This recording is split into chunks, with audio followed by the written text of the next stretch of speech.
Throwback. I happened to find a beat to that old song. It's weird. What's up, everybody? It is your Monday Night Messiah. The Monday Night Review. The Monday Night Raw Review. Here on the Joe Cronin Show. I hope you subscribe down below. You hit the like button. Jake DeMarco in the house tonight. And more. We're going to start this review in just a second. I'll be right back. After this, Daddy, it's me, Ric Flair. I'm there again. When Raw, SmackDown, WWE, or AEWN, tune in to the Joe Cronin Show. Live on YouTube for review and reaction. Joe Cronin and Jake break down all the action. All of it. The Joe Cronin Show. Your source for wrestling opinions, news, and insanity. A wrestling podcast with attitude. Mature audiences only. Join our community of over 70,000 people. Subscribe free on YouTube to The Joe Cronin Show.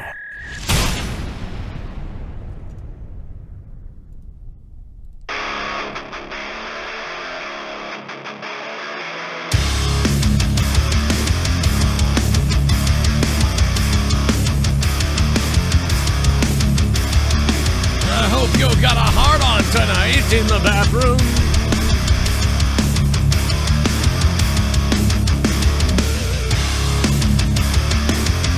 I'm gonna bury people tonight, brother. I'm so bored, I'm gonna bury people. That's what I'm gonna do. I'm gonna bury people tonight, brother.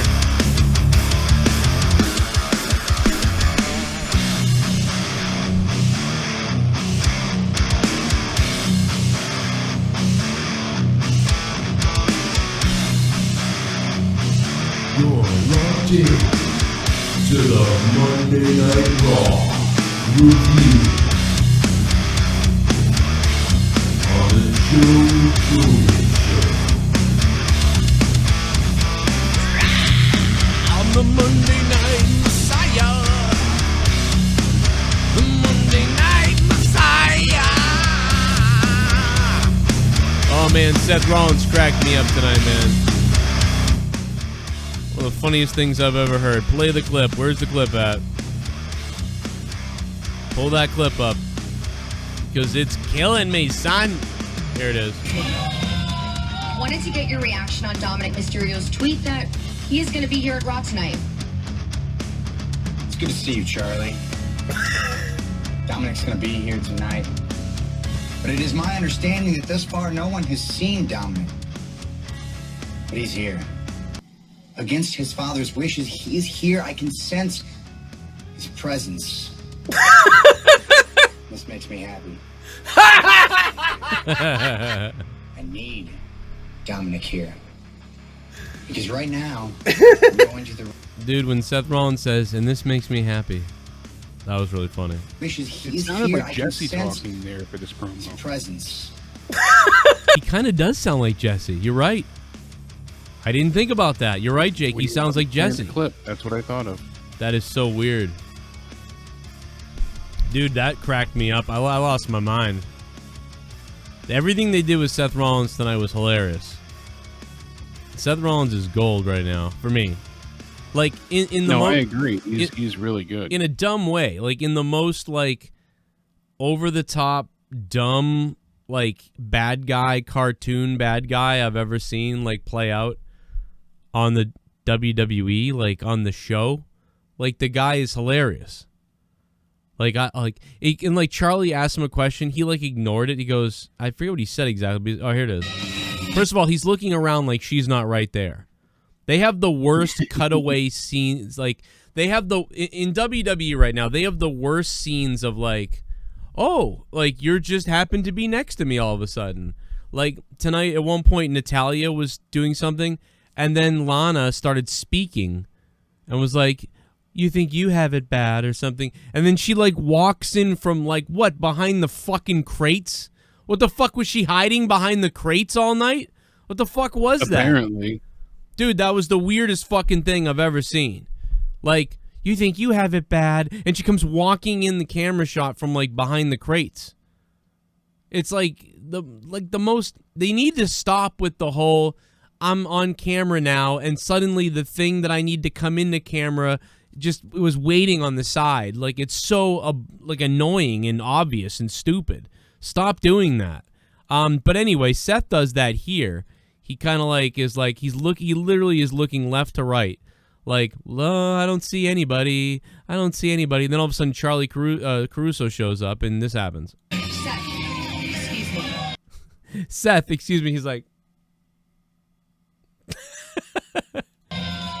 wanted to get your reaction on Dominic Mysterio's tweet that he is going to be here at Raw tonight. It's good to see you, Charlie. He doesn't answer right away. He just goes, "It's good to see you, Charlie." Dominic's going to be here tonight. But it is my understanding that thus far no one has seen Dominic. But he's here. Against his father's wishes, he is here. I can sense his presence. This makes me happy. Dude, this makes me happy. Like that, oh my God, dude, I'm telling you, man, maybe I'm crazy, but that was the funniest damn thing that I'd heard. No, it was entertaining, and that's the thing. I didn't love tonight, but I quite enjoyed tonight, especially compared to last night's pay-per-view. There wasn't that I greatly disliked on Raw tonight. Most of it was pretty damn funny and rather enjoyable. I preferred this kind of angle with the Street Profits compared to last night. It's still not something that I care to see, but this worked better than what they did. Well, but now they answered something, because last night you were like, "What's this all going to lead to?" Nothing, and I'm like, "Yeah, it's just for fun." But it kind of did lead to something tonight. Yeah, I guess it's like a new ninja faction with this big guy who eventually they're going to have to face off against. I have to say that I wouldn't have brought this up had I not received probably at least 30 different people on Twitter at some point DMing me or messaging me or including me in a tweet of somebody else's saying this. So many people couldn't get past ninja.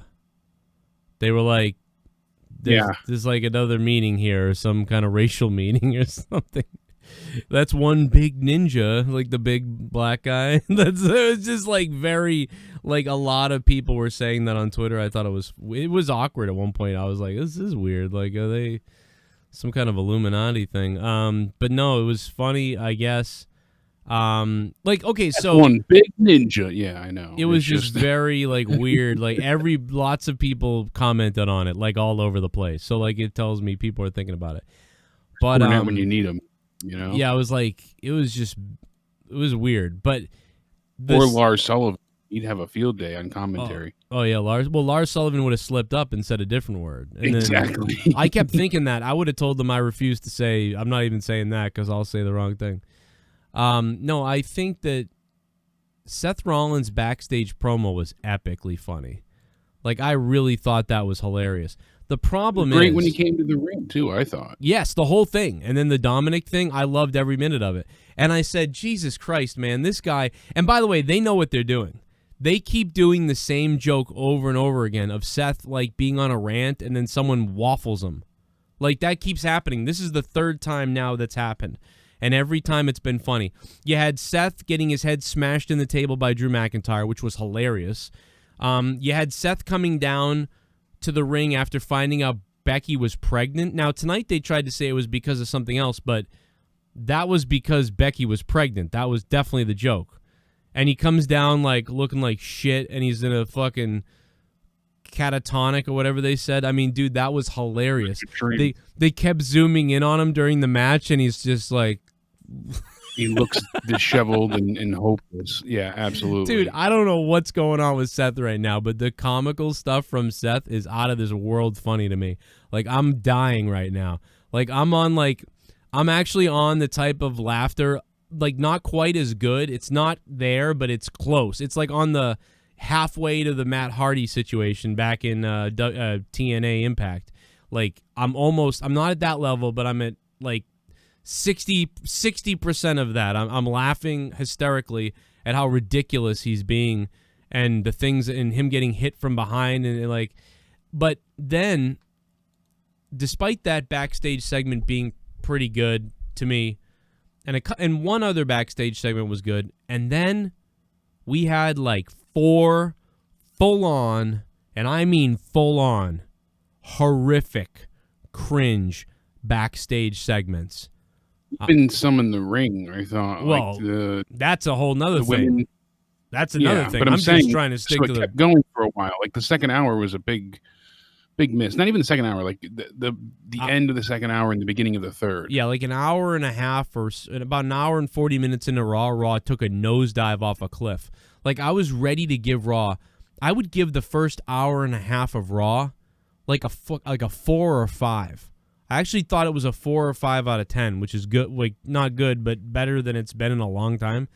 And then the second half of Raw just took a shit on itself and like went into full 2 out of 10 category. More comedy too, and I wonder how much of that correlates directly to Bruce Pritchard becoming the head of both shows. I mean, if you've got a comedy act or you got that kind of funny gimmick right now, or you could be utilized in a funny way, then you're all set. You're running high because that's what Bruce Pritchard loves. He loves that silly shit because Vince gets a reaction out of it. Right. That's why they did the tentacle monster last night. That's why they had the ninja stuff continuing tonight. You know, Seth is kind of a cartoonish villain, like a parody of what a real heel today would be, but it works because he's pulling it off well. But it is silly and cartoonish, no doubt. Oh, yeah, dude, it is silly. But here's the thing. Like, Bruce Pritchard is like, I would say he hits about 1 out of 4, right? So if Bruce Pritchard comes up with 4 things, it always feels like one of them hits and the other 3 are just stupid. But a lot of the other people that have been working as writers and Vince have been coming up with zeros.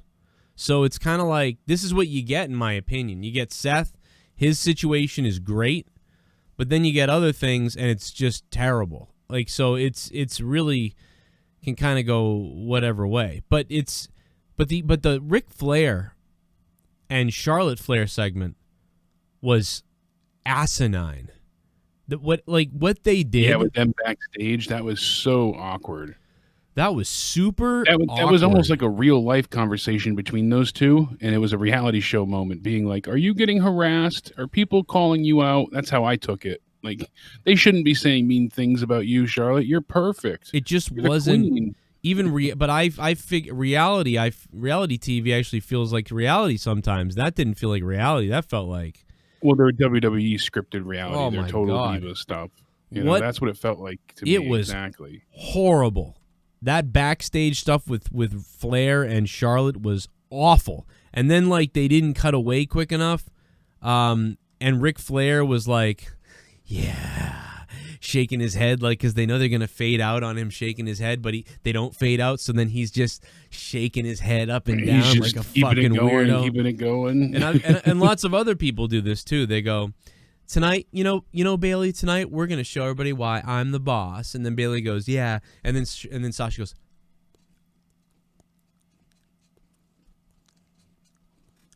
and they don't, like, cut away quick enough. So you're like, nobody acts like this. Nobody fucking acts like this.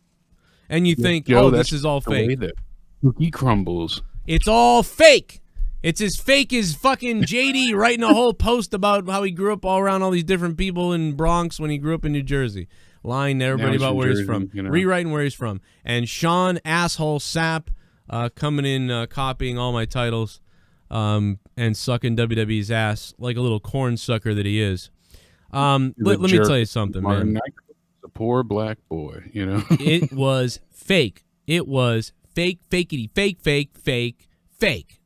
is what Charlotte and Ric Flair. You would think that a daughter and a father would be able to just cut a promo together without really having to worry about too much. Instead, they're super overly rehearsed or scripted or whatever it was, and it was super weird. I'm going to find the audio, and we're going to play it, and we're going to just anytime stab she each sees her other. father now, she goes catatonic because she ends up in having a flashback to her childhood when Pat Patterson was ribbing out her brother, and that was just so. I can't blame her entirely. Did you say rubbing out?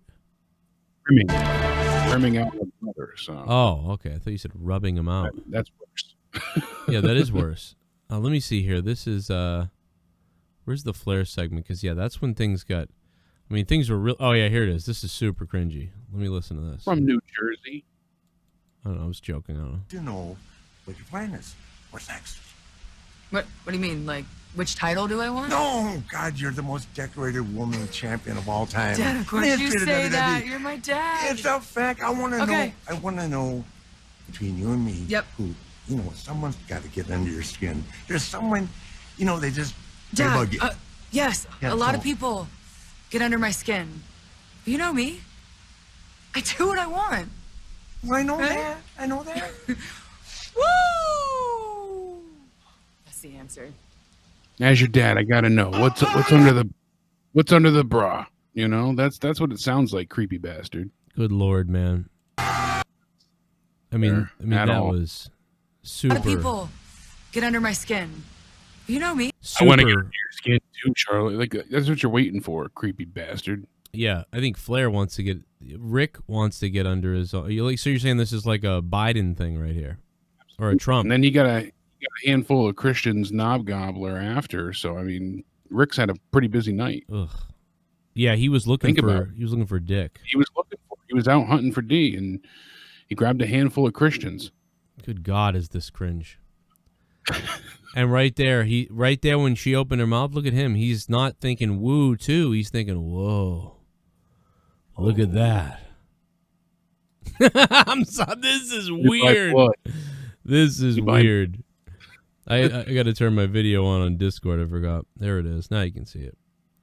I took it away, but you can. This is like we're about to see some Baby Bird style right here. Is what we're about to see. They're trying to cure COVID at this time. Yeah. Careful, there might be some ninjas behind them. No, it was very weird, very strange. It was a protest show. Come on, how dare you? I mean, a lot of this was super goofy. I did think that the Drew McIntyre R-Truth stuff was all right. Like, it was kind of funny. It was dumb, but kind of funny. Because here's what made it work a little bit was that Drew is still Drew. Like, even though everyone around him is completely acting like an idiot asshole, like, everyone around Drew is acting like a meat pie. But Drew is still acting like Drew. Like, he's not overacting and being goofy and being whatever. He's, like, still serious. Like, I don't think you know what this means, like, in, like, everything. And you just, like, you believe him no matter what. So that's a really good look on Drew because he's able to somehow keep that thing going. Like, character keeps a little bit of the mystery alive. It was bad otherwise. I appreciated even Bobby Lashley tonight. I feel like there was a good portion of what we got that was acted well. Some of the other stuff was egregiously bad, but some of the stuff was pretty damn good, so it weighed itself out, and it didn't make this show a slog to get through. I actually liked Lana and Bobby Lashley and MVP's segment together. That I enjoyed. You know, this is a way to write Lana off of TV. They're going to get their divorce. She's likely going to be, no longer signed with the company or probably take less of a on-screen role, which is fine either way. And without Rusev there's not really much of a point to have her left around. It's not like she offers much in ring anyways. So nothing against her, but really they can trim some of the fat there.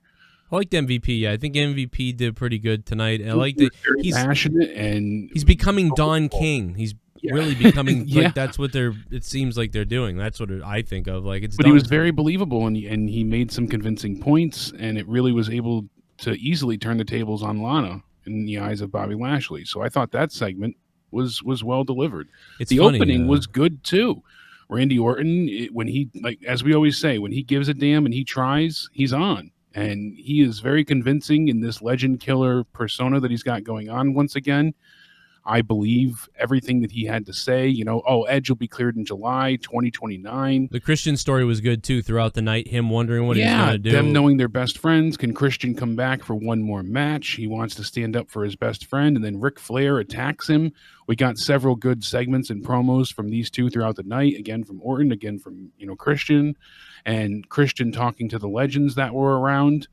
I thought that worked out well. Everybody putting in their 2 cents, and Ric Flair trying to be the voice of reason, but then siding with his Evolution partner. It wasn't true. It wasn't too cringy. Like, I actually expected all night people to be like, "Dude, you don't understand how dangerous Orton is," and I thought it was going to be this creepy thing, and they did it, and it worked out. I don't know why, but they did it respectfully. Like, it wasn't a joke. Think about this. Think about the Ric Flair we saw talk to Christian, and then think about the Ric Flair we saw talk to his own daughter. Those segments, completely, seemingly different. Like, that tells me that whoever made that Charlotte segment with Rick is an idiot, is super cringy and an idiot. I find it hard to believe that the same person directed both things. Like, I want to know who directed which segment. And if they're the same person, I don't know what they're thinking. If it's different people, that makes sense.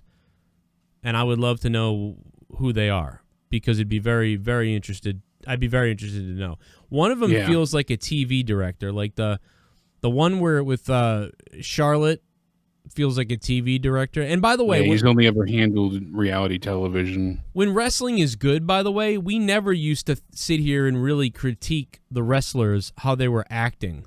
No, we didn't break down how who was producing each segment and how it was filmed and directed and who handled what. You didn't need to. You just suspended your disbelief and enjoyed what was on TV. Now you have to question everything because it doesn't feel consistent. Like, does you it said, feel real? From it feels each segment to fake. segment, it didn't feel like you're watching the same show at times. Yeah, it feels fake. It feels like this is all. Or you get something good, then you get something tremendously bad. So it just, it competes within its own self. It's very weird and awkward to watch at times because you have this solid pacing, and all of a sudden it takes a nosedive, jumps off a cliff, and everything becomes a joke. So it's even if it's not intentionally trying to be funny, it just is unenjoyable to watch. I like the fact that they gave us a reason to watch through the 3 hours, having Christian, will he decide to get into this match? How is this match going to play out? Unsanctioned match anyways, but what's going to happen? So that cliffhanger, that hook was a good reason to keep people tuned in throughout the night. That's the kind of things that I missed from the Attitude Era that we used to get. No, I don't think it was would set up the main event. I thought it was fairly predictable, unfortunately, but like you said, it was still kind of interesting. I still thought, I figure what we got was what we got. It's going to be a quick beat down. It didn't break new ground. I mean, it's still a 5 out of 10 thing. But what I liked, than the 2 we got last night. But what I liked about it was just well done. Like, that's the thing I liked. I know that it was pretty fairly sort of predictable, sort of. But what I liked was that it was done well. I don't know. Christian was like, I believed he was really had his manhood in question. People are like, nah, this is dumb. You go train and then fight him if you want to do that. But what are you doing tonight? That was fine. Like, it was a nice, and that's a storyline, by the way, in the Attitude Era or in the good times of wrestling that you would have that was a run of the mill show. But tonight, because this show has been so bad week after week, it felt nice, I guess.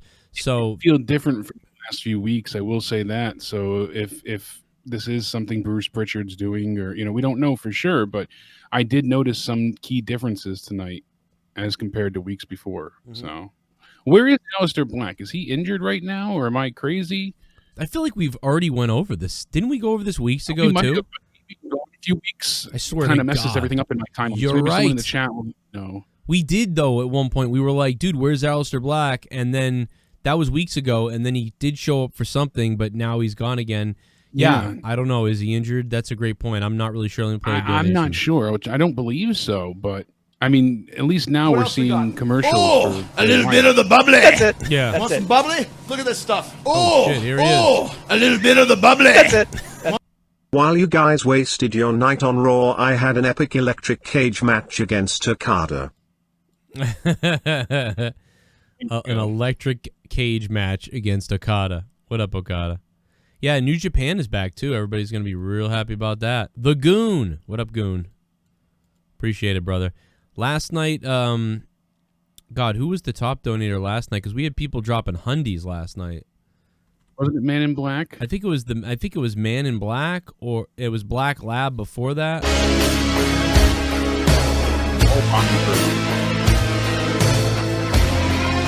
My name is Kane, and I'm donating.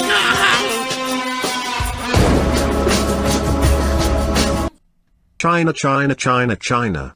YouTube, YouTube, YouTube, YouTube. Liberal, Yes. liberal, liberal, liberal. Yes. I love China. I love Please. YouTube. I love liberals. Antifa is God. China has fantastic goods. Kill Whitey. YouTube, YouTube. Thank you, China, YouTube, Google. We love you, Google, Google, China, China, Google. Thank you so much for donating that so we could trigger the algorithm to liking me. I love you. Thank you so much. I'm glad you brought that into me so I could have that traction on YouTube. We won't get shadow ban now because you did that, and I can see we are trending a little bit in the sports page, so that is great news. Thank you so much. Google, we love you. Google, we love you. Get Trump out of office. We love you, Google. Google, Google, Google, Google, Google, Google, Google, Google. China's great. I love the protesters. What's up, chat? I hope you guys, what do you think out of 10 in the chat? Leave it right now. If you want to become a member, you can do so down below by joining us, joining the JCS Army. And when they get that membership going, Jake grows 8 inches down below. Right, Jake? Know it. You know it. At least. See?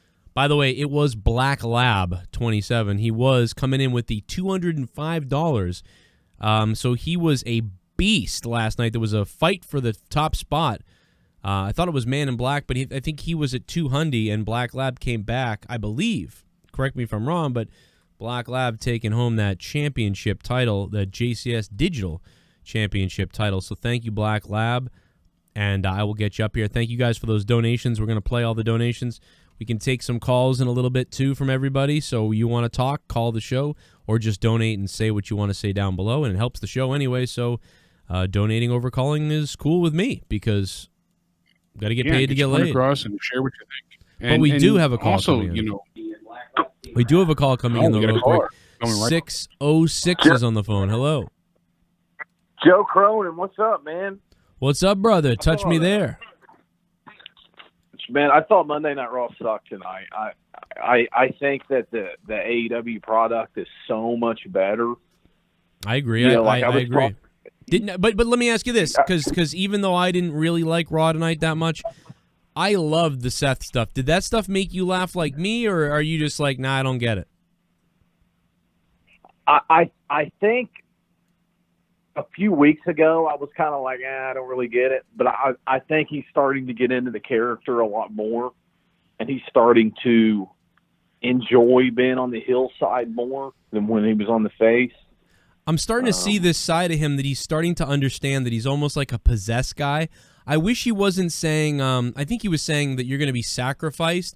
I was hoping that he would say something like, you know, we're going to have to re-educate you or send you to like re-education. Like, I think he should start getting into that sort of thing instead of like, you know, we're going to sacrifice you, you know, although they were doing that in a way. Or like you're going to have to learn a lesson. Like I have a lot of lessons, like it's just something weird like that. But either way, what he's doing is hilarious. It's so goofy. It's like it literally reminds me of an 80s bad guy cartoon character who's like just super cheesy. And it's like he doesn't really know what to say next. He's just kind of slow with it. And like, I, for one, could care less about Christian. I'm like, dude, whatever. You know, Christian's on Raw. Whatever. I got to tell you, man, I don't like Christian. I'm not a big Christian fan either. And normally he actually annoys me. I got to tell you, I never really liked him a ton. Like the Peeps and the Unprettier, all this weird names and shit. But I thought he did good tonight, man. I thought he seemed like a man tonight, and that made me feel a little bit better about him tonight. That was one of the better things I've seen him do in a while, I felt. But I don't know. They brought in the one more match. Also, like, not Private Party, but Yeah, I know what you mean. Now I can't think. Street Profits, yeah, Street Profits. Street Profit and Viking Raiders, like, that's cool. I think that's been cool, but they're taking up a lot of airtime. Those guys have gotten more airtime over the past 4 or 5 Monday nights than anybody else. I think you just answered your own. You answered your own question. That's like, I think that's a major reason why they're doing this with them, because they know they can really, they can really eat up some time with these weird stories. And I think that's why they're doing it with them. It's not that they're like, I really just think that's the answer. But I agree with you. It's too much. They're a little, it's funny and it's kind of fun, but every single segment with them is like 1 to 5 minutes too long. Yeah, right. And like, I looked at my wife earlier. I was like, man, COVID-19 WWE sucks. Dude, before COVID, it sucked. Worse and worse. Yeah. And like, when you watch AEW this weekend, man, it'll be like fucking rock and roll as soon as the show kicks off. It's just going to be 1,000 miles an hour. I think this is the time when you're going to see this competing brand start to come up, man. I think they have a huge opportunity to take. But you know what? Again, like I always say, it doesn't matter, because unless they make, and AEW is doing good, but unless AEW makes somebody that transcends the wrestling business into pop culture, there ain't nothing that's gonna. You could bring Roman Reigns and Seth Rollins to AEW, and they would still only gain probably 300,000 new viewers, to 300 to 400,000 new viewers, and they would just be doing about 1.2 million viewers. Like, so, unless you're gonna create something that transcends the business, gets kids involved, gets 20-year-old, gets people watching this product that never watched before, or always heard about it but never really watched, because those people are to be had. The people that are like, oh yeah, I heard about that wrestling stuff with Cena guy or whatever, I never really cared though. You need to get those people. You need to get those people to be like, damn, I never watched this, I gotta watch this. Because those people that have never been marks before, the new marks, doesn't matter if they're kids, teenagers, or 20-year-olds, if you can get new marks, those people aren't jaded by all the wrestling lingo. They don't know all the BS. You can probably survive on those fans for 2 to 5 years before they maybe start getting into it enough that they find out the smarky stuff. So you need to get those people. And you need to get the teeny bopper fucks and the Twitter assholes and the Instagram whores who are all looking at their feeds like, like, to be like, I love this guy, Orange Cassidy. He's funny. I like this guy. Where is he? Oh, he's on this show on cable. I got to watch that show. And then they turn it on. They start going, wow, this is kind of crazy. I saw a guy get thrown off a cell last night on this show. I got to watch this again. Is this real? Is this really what they're doing? I always thought wrestling was fake stupid, but this is kind of crazy. I got to watch this. That's what you have to do. You have to turn these people who weren't fans into fans. That's what happened in the Attitude Era, absolutely. And you can do it now, or whatever. But unless you do that, then no. What you said about AEW, AEW growing and all this other bullshit, it ain't gonna happen, son. Oh, Sean Ross, did he delete his tweet? Oh, did he delete his own tweet? Oh, did he go away? His feelings got hurt. What happened? Eyes too close to each other? Did you go away? From New Jersey.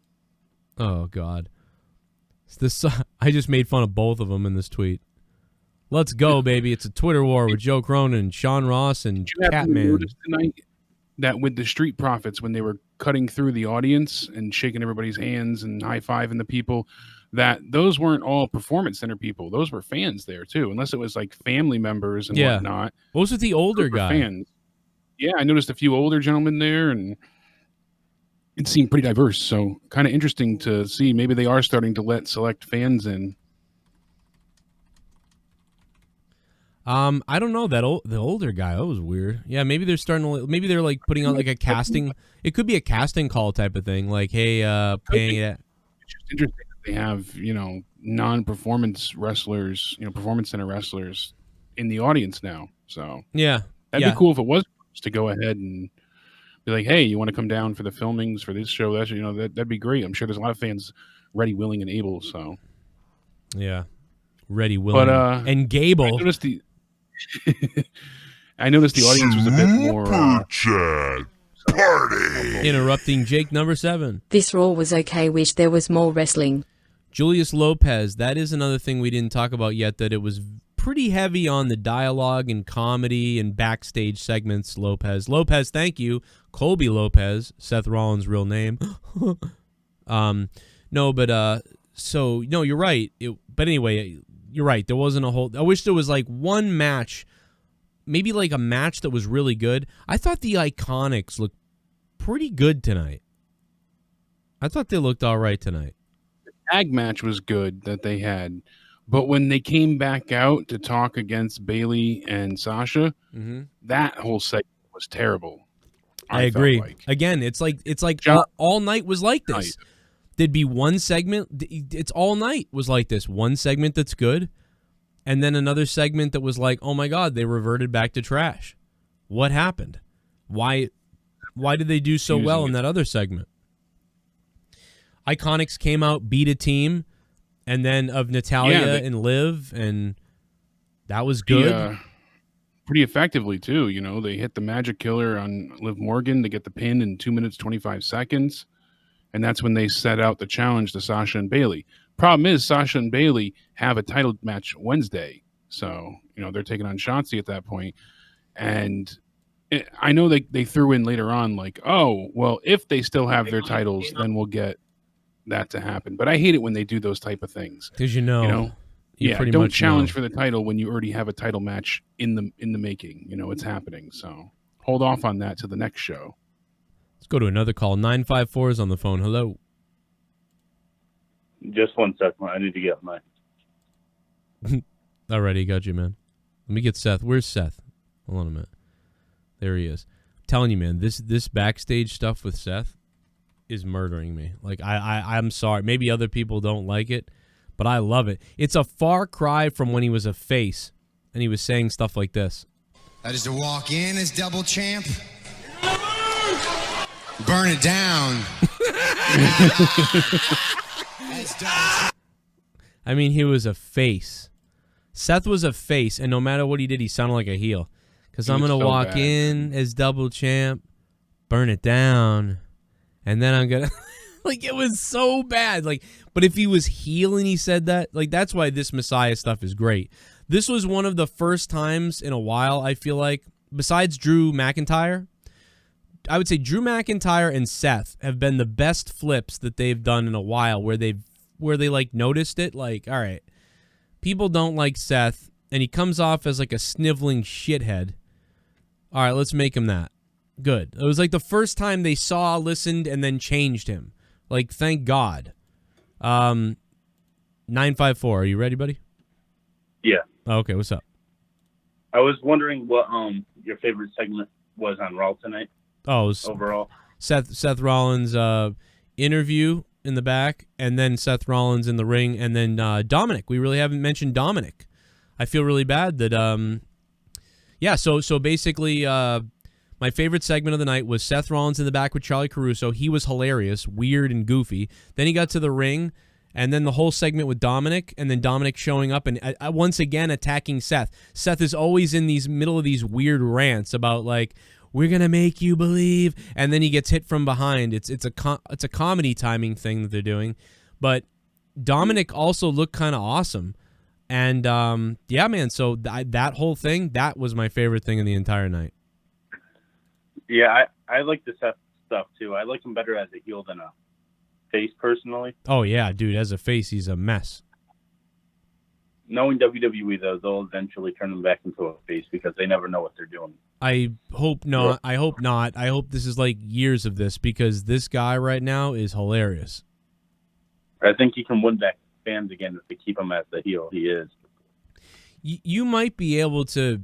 He could flip face in a way, but as long as he stays this type of guy instead of whatever. But this kind of reminds me of Matt Hardy, not fully. It will never be that, because Matt Hardy in 2016 was so good in TNA. But when Matt Hardy first started doing the I'm broken. Like, we were like, oh, God, this is the end of his career. This is horrible. What is he doing?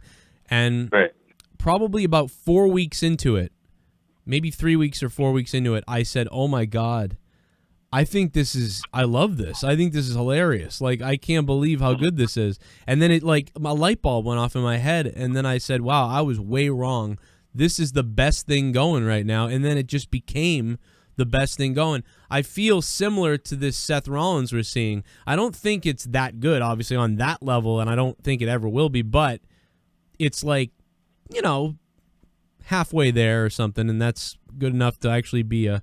Like, I thought what Seth did tonight with Ray's son, Dominic, I thought what they did was like a solid, like, at least 6 out of 10, 7. Yeah, I wouldn't go higher than that, but it do you definitely think 6. that's what they're going with for Extreme Rules, Seth Rollins versus Dominic? I feel like, wouldn't they put Ray versus Seth and have Dominic in the corner, and maybe Dominic jumps in at the end or something? Because I don't think even Dominic's ready for tag match with Buddy, maybe, Joe. Yeah, I don't think he's ready for a full match yet. I don't think they want to stick Dominic in a full match yet, but I think that they know he's capable of doing some stuff. So I think they're happy to work him in, and he's still training. So, I think that I don't think a one-on-one match, but I think he could be involved. He doesn't look too bad, like with the Brock Lesnar segment a while back. Like he sold the hell out of it. Yeah, I gotta say, man, you're right. He really is doing well. Like, when he comes in there, he looks like he belongs. He's sympathetic because he's young and because he's got a legendary name behind him, and he's got that innocent face too, kind of. And there's something about him that makes you want to cheer for him. So Dominic right now, I mean, you don't want to overexpose him when we don't really know exactly how much he's learned and how good or bad he is. Right now, he looks great for what he's been asked to do. He's been great. You're right though with that. I wouldn't put him in a full-on match yet because I don't want him to have a couple slip-ups and everyone shits on him and everyone hates him. I want him to train more first before he actually gets into a ring for a full-on match against someone like a Seth Rollins. And even if he is, say he is really good and we don't even know that, what it does is these little segments where we see him execute these things. Like, he executed a lot of stuff. He went out there, I mean, tonight, when you think about it, when you look at what he did tonight, he executed a lot of things. He went out there, had to show up from behind, clothesline Seth, and then run, and then attack him outside the ring, and then Buddy and them came out, and then he had to get back in the ring, throw a guy out of the ring, get out of the ring, duck a clothesline, jump over the barricade, and get out of there. He had to do and there was something else in there too. And he did all of that fluidly, knew exactly where he was going. So, I mean, obviously he's the son of Rey Mysterio, but that tells me this guy knows what he's doing. Like, you could have, I don't know, man, that was a lot of stuff that he went out there and did, and he fluidly did it without ever missing a beat. And what you saw Dominic do tonight, if Nia Jax had to do that, she would have ran into one of those hockey boards and knocked herself out. That's the difference. Oh, my God. Nia Jax is terrible. Tonight, Asuka went to do a baseball slide, and friggin' Nia Jax backed away from it, and then when she didn't hit it, she grabbed her. But that's not what was supposed to happen. She was supposed to baseball slide her, but Nia was just going to grab her, but she wasn't there. So Asuka even held up like, what? Oh, and Nia made Asuka look stupid because Nia was in the wrong place, because clearly she was supposed to just grab her, pull her out, and powerbomb her, but instead she let her baseball slide, and then she moved in and got her. It was oh my God, dude, that Nia Jax is horrible. Like, I don't know what in the world they're doing with her, but I don't know why she's allowed to be on a TV at all. I don't understand. She should still be in the Performance Center training still. And she may be, she may be someone that never gets better than that. This may be where she's at. She'll always do these sort of things, but that's okay, because what the thing is in the past, when you get somebody like that, because she is like, she does know things and she can do things, she's just missing something. There's a little piece they got to put together a little bit more with her, or for her, or whatever. It's almost like her head's not in the game. Like, she's not really thinking about wrestling. She's thinking more about, what do I look like? Is my face pretty? And how's my Instagram? Or like, I don't. And maybe that's not her at all. Maybe she's jumping rope and going over matches a million times, and she'd be like, "That's BS. This guy doesn't know what he's talking about. I do all this stuff." Well, whatever it is, something ain't clicking, and sometimes people just aren't that good at it. But or you got to dial them back, and you got to be like, no, you go out there, punch, kick, catch, slam. You're a monster. That's it. Like, we don't have her going around the ring doing all these things that she's doing and being involved with all these other people who can do all these crazy things. You bring her in, she's a monster. That's it. All these other things. They could make her look better if they made her look like a monster, like a badass, like squashing people, like yes, slams. Exactly. Like, that's all she needs to do. Yes, you could protect her, make her look like a beast, and then she barely loses, but she can be beat, and that's it. Instead, they put her in all these weird situations, and yeah, like what you said is right. They could make her look better. Somebody should be looking at her and being like, no, you're not doing all this. Just go out there, smash, boom, done. Like Tamina Snuka. Flip, rip, stick, boom. Tamina Snuka, I feel like most of the time isn't allowed to do as much as Nia is. Yet Tamina Snuka is better. Now, Tamina Snuka has these little things sometimes and doesn't look very good and botches a little bit or whatever. But Tamina Snuka still, I don't know, she still knows what she's doing more. If that makes any sense. So I don't know, whatever, man. They'll never. She has more control of her body weight, it seems. I think so, but even she's a little careless, but definitely better than Nia Jax. And Tamina is better than Nia. Super chat. I saw right through Ray's eye patch. His eye is fine. Smiley face. Well, they were saying that his eye was healing, or he could, whatever, Mario. So, but you're right. Yeah, the thing you could see through it. It was kind of shit funny. bum. What gave away that Ric Flair was going to be a factor into the unsanctioned match was the way he was talking to Charlotte. Also, what gave it away was the bell ringing, music hitting, and convinced him to not go through with it, and low blow. The bell ringing, the music hitting. Yeah, that's a good point. Yeah, when the bell rang, you kind of... But at least that was, instant. Luis Antonio Alejandro, what's up? What's up, my friend? Oh, speaking of Alejandro, good friend of the show, former heavy topic on this show, 2015? Armando Alejandro Montalvo, also known as the Performance Center Stalker. Remember him? He's the guy that smeared feces with milk on the building and got shot outside the Performance Center. Yeah, they shot him outside of NXT, yeah. Yeah, they thought he had a weapon, so... weeks ago, he was spotted outside of a WWE television taping. He came carrying a huge cross and ranting loudly. WWE filed a protective order claim on him. Then he was in court where he kept calling the judge baby girl. So I wonder how that worked out for him. But he then taped Raw tonight for next week at the Performance Center. And this is right next to Mr. Armando's house. He showed up and started another Facebook live stream and got into an altercation with some of the police officers and security, but he was having a good time. I guess he was not being rude, just a distraction. So he was even reenacting his Performance Center shooting by laying on the pavement and yelling things out. Oh my God. He was telling people, he was yelling don't smoke cigarettes. If you do, you'll cough and drop dead. These are the type of things he yelled at people. And he kept the camera pointed towards himself. But then you heard familiar. Can I ask you? Does anyone actually still have the video of when he stirred his own shit? That was taken off of YouTube. I don't know if anyone re-uploaded it. If anybody out there, his channel was still there. They took the video down. They put it back up. Then they took it down. Then it was back up. So I don't know if it's there still on his channel. But we found that. It took forever to find. But so then Lacey and Dana Brooke walked outside tonight they said, why don't you come inside and join, come sit down for Raw. Apparently they didn't know his history. They just thought someone was causing trouble outside. Right. So they tried to de-escalate the situation. And he said, the Divas are trying to get me in trouble. So they went back inside, walked away, but you can't see them on film, but you can hear them from his live stream. So they gotta kill. I mean, I don't know. Put this guy in a mental hospital now, or kill him or something. I don't know, because he's gonna kill somebody or something. Oh yeah, he was then confronted by a fan that was upset because the guy was yelling and upsetting his daughter. Things got heated, and Armando told the guy to take the first swing, And this is when the upset man informed Armando that he's not afraid to go to jail, but the two never fought because WWE referees came out to break them up.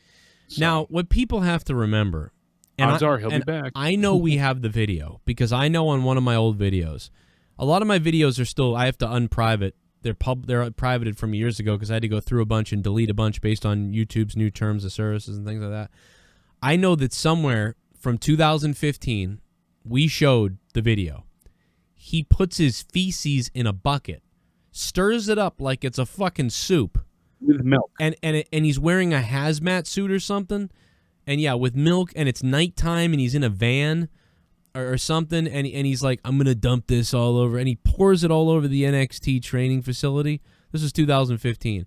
And then it's like the next day or weeks later or something when he shows up again, acting weird outside. And now that video we do have, for people that don't remember this, many of you guys remember, we talked about this probably 3 different times during 2015, 16. But for the people that don't remember... He knows what time it is. Hey, well... we're taking... It's coming. It's coming real soon. Alright. Now, I don't remember if he's actually shitting in the bucket there or if he's about to pour it in the bucket. Now he shows up in the front of the building. Literally.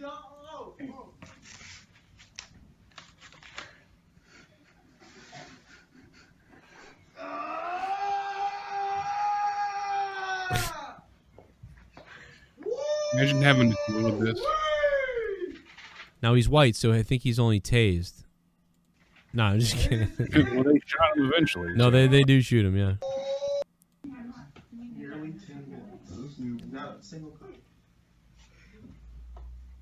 Tased. He's getting tased.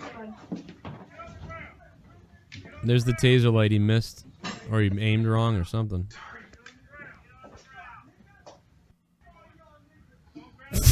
Fuck all y'all N-words. This guy's white, isn't he? Or is he like Hispanic white? I think he's Hispanic. Armando. Oh, yeah, Armando. That's right, yeah.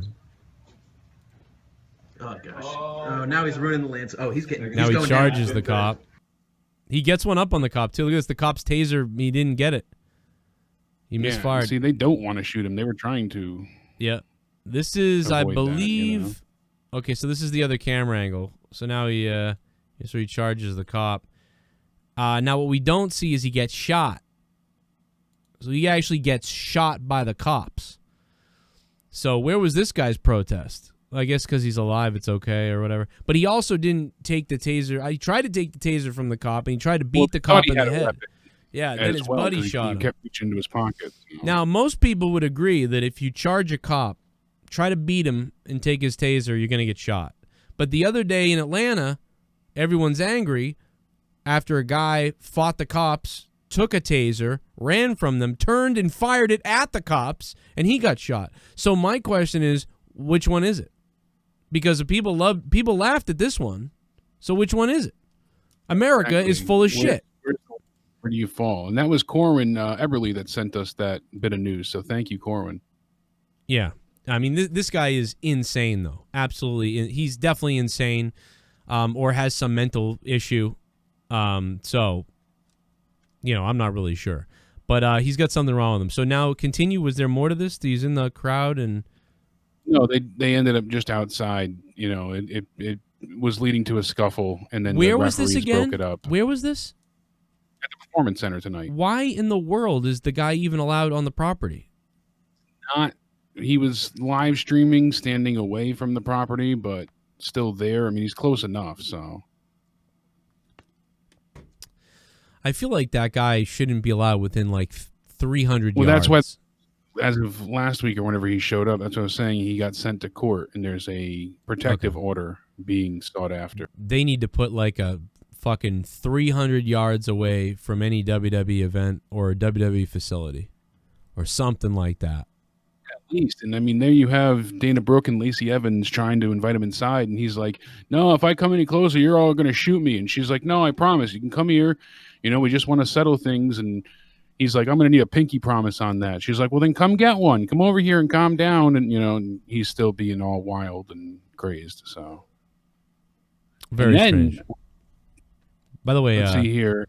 Speaking of Calabama sent us a good bit of news talking how WWE is, being sued as well. So George Barrios, Vince McMahon, Michelle Wilson, WWE, and there's a jury demand by the firefighters pension system of the city of Kansas City, Missouri. So they invested heavily in WWE's stock for their pension. And there's two witnesses, CW confidential witness 1 and confidential witness number 2. Number 2 was a wrestler who was with the company from 2012 to April 2020 and who participated in the 2019 Crown Jewel event. So I don't know who it was. They were just recently let go. They were at Crown Jewel 2019, but they were one of the ones that corroborate that WWE had wildly and unreasonably put on expectations that the revenue that they were expecting from potential broadcast partners would be much higher than what they actually, received. Remember, I kept saying before it'd be some type of insider trading or they're going to get sued and all this. Well, now all these lawsuits are coming out because they said they were making so much more money than they actually were. Yeah. And they kept goalposts on those things. They inflated the numbers to the stockholder. They inflated the numbers to the projections to the stockholders. I don't know if it could be Rusev, from 2012 to 2020. Some people said Eric Rowan. I don't think that would fit. Rusev seems to fit. He really is mad at them too. Yeah, Rusev he was is mad. Very sour, so I could picture him being a confidential witness against WWE. WWE announced an unnamed developmental talent who was at the Performance Center on June 9th tested positive for COVID-19. About that now, so that just came out 35 minutes ago. Good old Satan said that the person who tested positive was a trainee, not someone who's on NXT TV. And now all talent, according to Gary Cassidy, Wrestling Gary, is going to be tested tomorrow. Damn. There will be mandatory testing tomorrow for everyone, talent and crew included, attending the Performance Center. We got to stick that thing up their nose, everybody, all because of the one? Yep. Wow. Better safe than sorry, I guess. No, I know, but damn. Get those quicker tests. You're the WWE. Spend the money and find those quick tests. Blood tests and do it that way, where you just prick your finger. There's like a 3 to 4 hour turnaround on the other ones. Yeah, so... And then they did announce, obviously, tonight, as we saw, the Raw Tag Team Championship match between the Viking Profits, the Street Profits and Viking Raiders, will happen next week, finally, and will also possibly, if Sasha and Bayley retain their titles, we'll get them versus the Iconics. So we have 2 tag team title matches next week on Raw. Now, my question is, what did you think of the surprise Big Show appearance?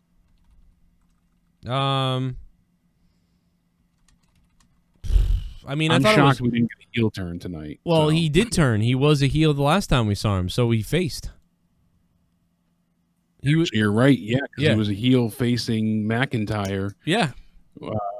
After WrestleMania. So he's faced tonight. Right about that. So we got the turn immediately. So we did get the turn. I think I liked it in a way because saved the other big guy that we don't know anything about yet, and he's obviously newer and stuff like that. And it was kind of all right. But what I didn't like, so I liked the in-ring stuff. It was a little goofy and stupid, but whatever. I kind of smiled at it in a way. But the backstage segment, when Big Show was talking to those guys in the back about what they should do to settle the score, oh my God, that segment was horrible. Like the fucking dancing they were doing at the end, like just shoot me in the fucking face.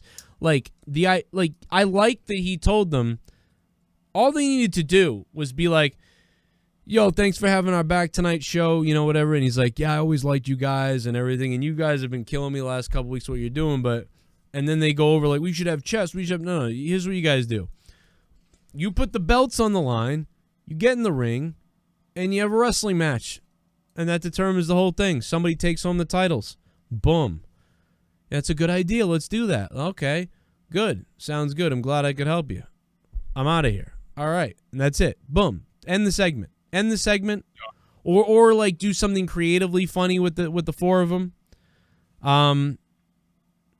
But don't have them all just dance like idiots. That was so stupid. Everything was fine, I think, and then the dancing. I mean, if you could have given that segment to me to reshoot, we would have reshot something that doesn't make everybody embarrassed to watch this show. It was embarrassing and just pathetic. I whooped Santa Claus's ass. Oh, what a stunner by Stone Cold Steve Austin! Santa Claus's Saint ass. Nick is down!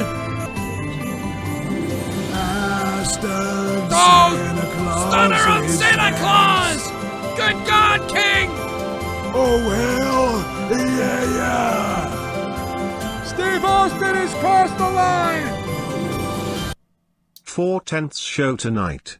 It had its funny moments. Highlight of the night was Seth getting his head knocked from behind by Dominic. That shit was hysterical. It wasn't all terrible, but it will take forever for me to get used to a 73 tall black ninja. The Soundwave 92. Thank you, Soundwave. I agree. That was the best thing of the night, and it was funny. It's sort of the same joke they've told 4 times, but Dominic did well. I liked it. And there's more.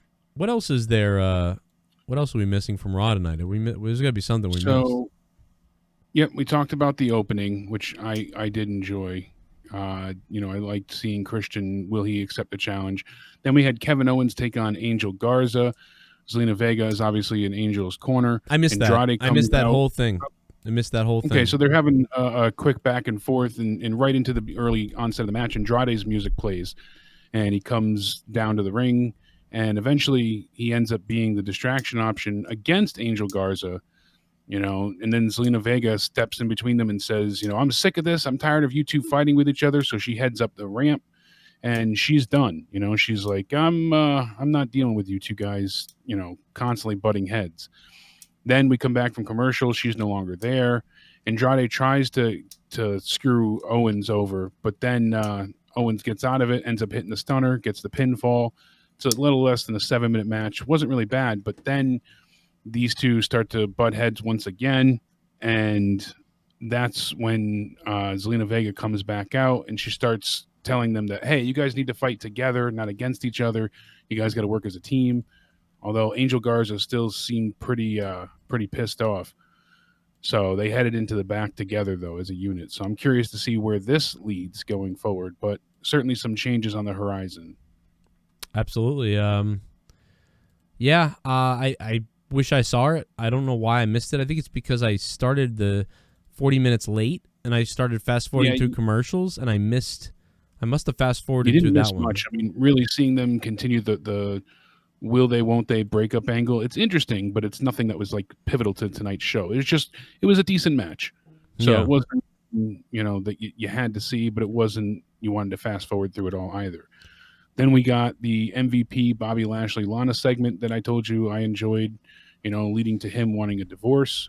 We talked about the Ninjas 4-man or 8-man tag with, 4-on-4 with the Ninjas and Ford, Dawkins, Ivar, and Eric taking on Akira Tozawa's Foot Clan.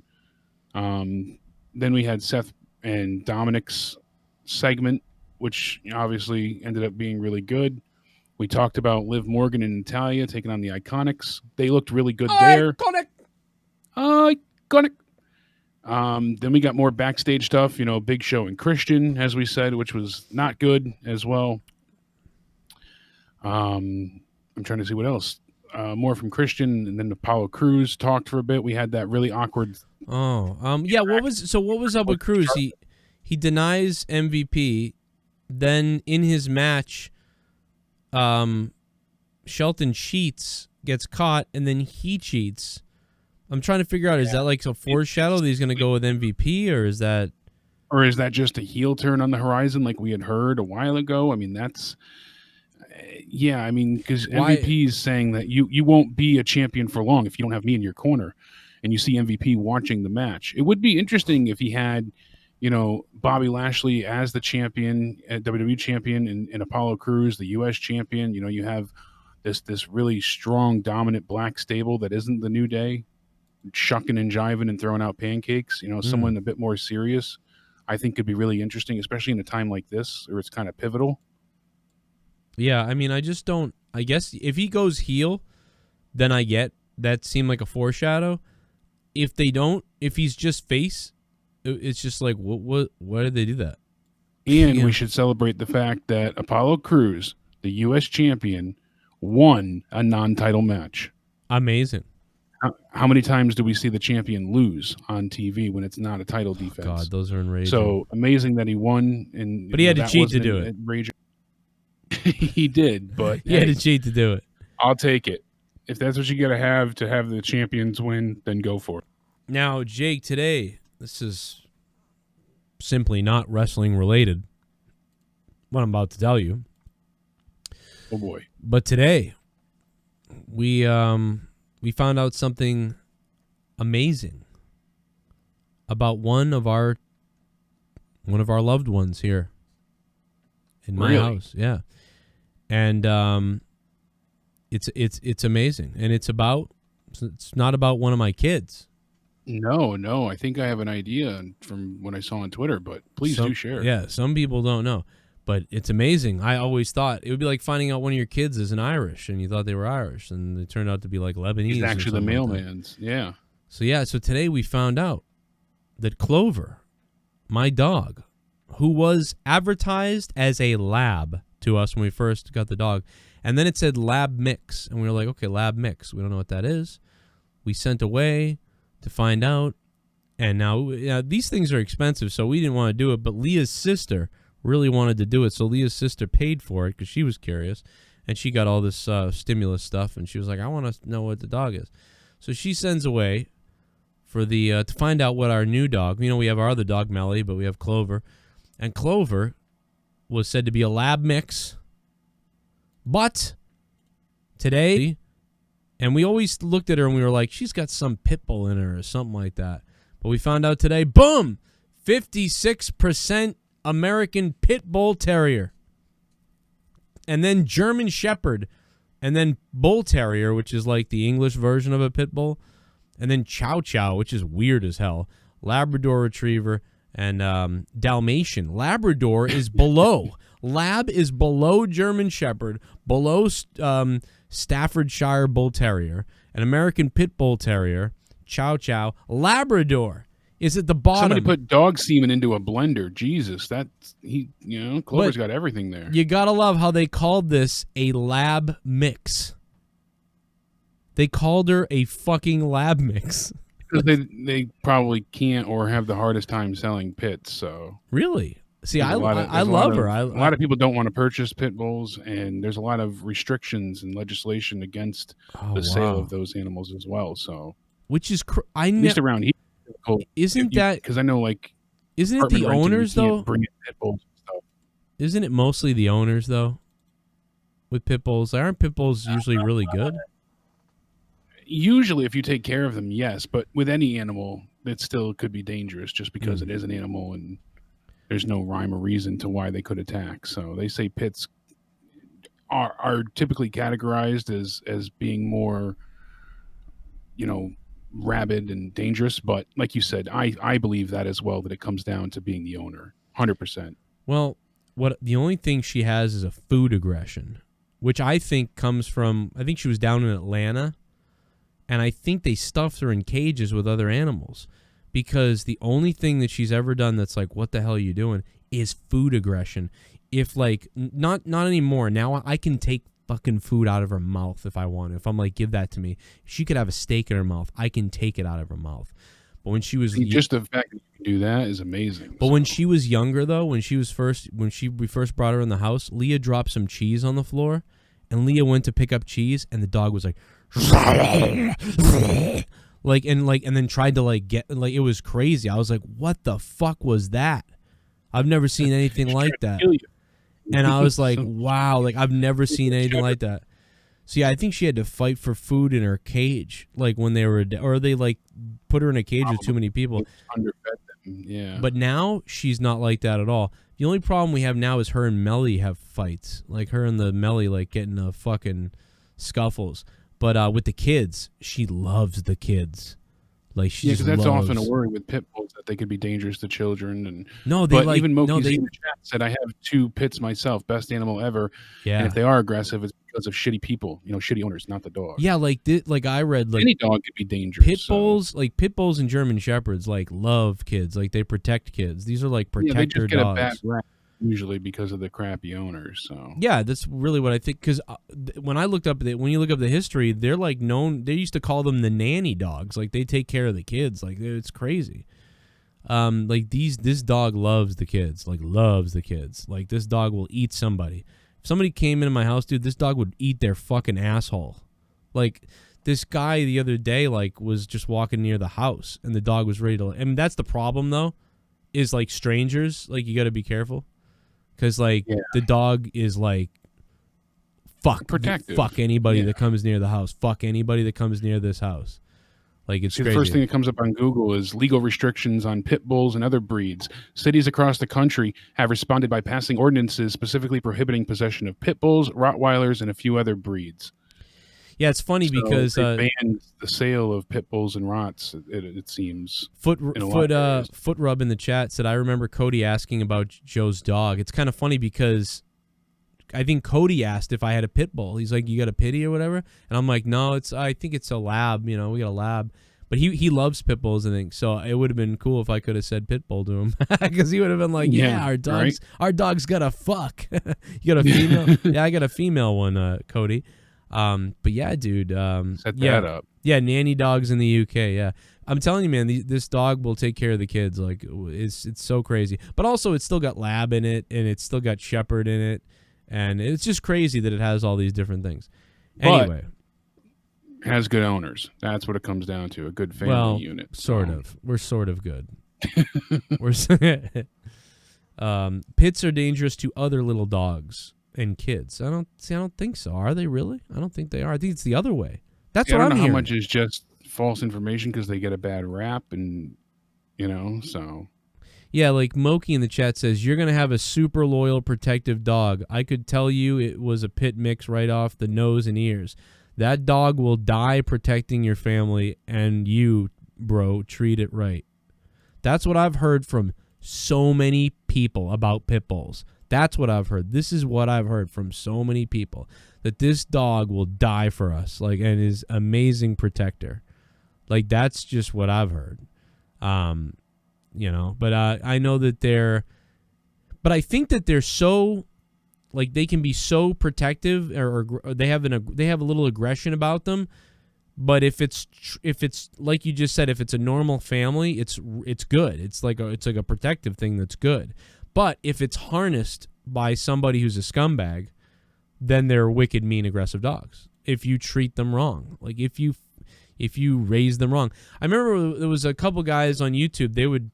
Tons of them would like recalibrate pit bulls. Like they would find aggressive pit bulls who were like left outside and beaten or treated wrong, and they were aggressive and crazy. And these guys would completely flip the dog, like fix the dog, flip the dog into being a good dog. It was crazy. But anyway, they reprogrammed it. Positive reinforcement. Yeah, exactly. Like, I'm not going to hurt you. To have it sold one way and then literally come ahead and you're like, oh, so you guys lied.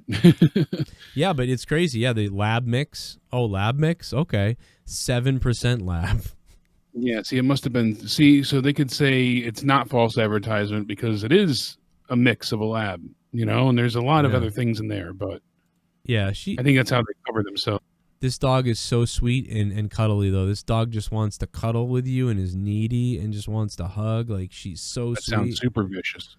Yeah, she's so great, man. I can't tell you. Like, I'm not even afraid. Like, when we started thinking, she kind of looks pit bull. I wasn't worried at all anymore because I was like, even if she was, I've already known her. Like, she's not whatever, so whatever. But, yeah, you never know with any dog about what the hell they're going to do with whatever.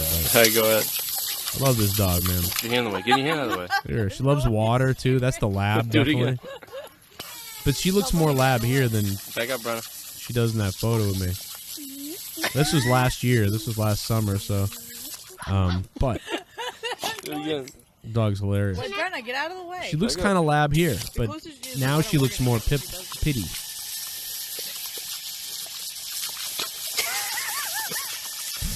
That shit cracked me up.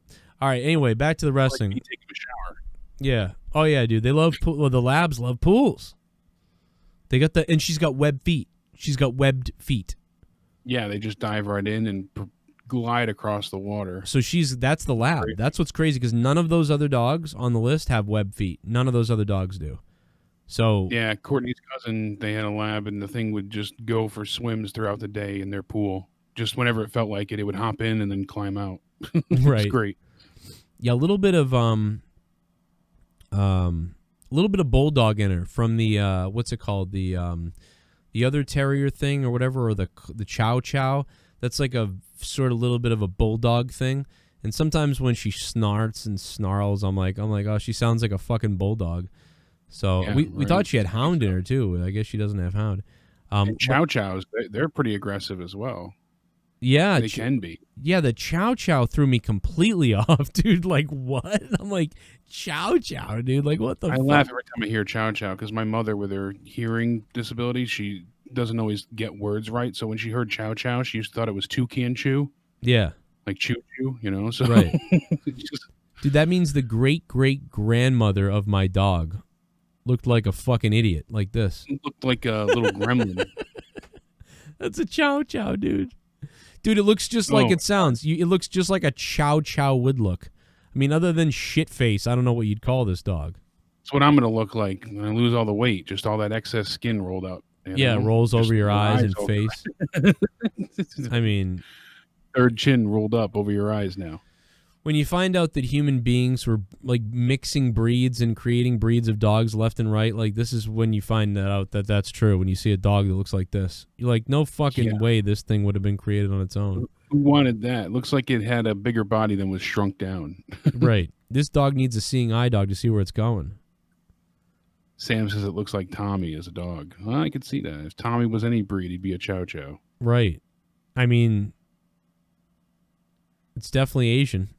Any chow chow I've come into contact with has always been very nasty and aggressive. I mean, that's just my personal interaction. But really?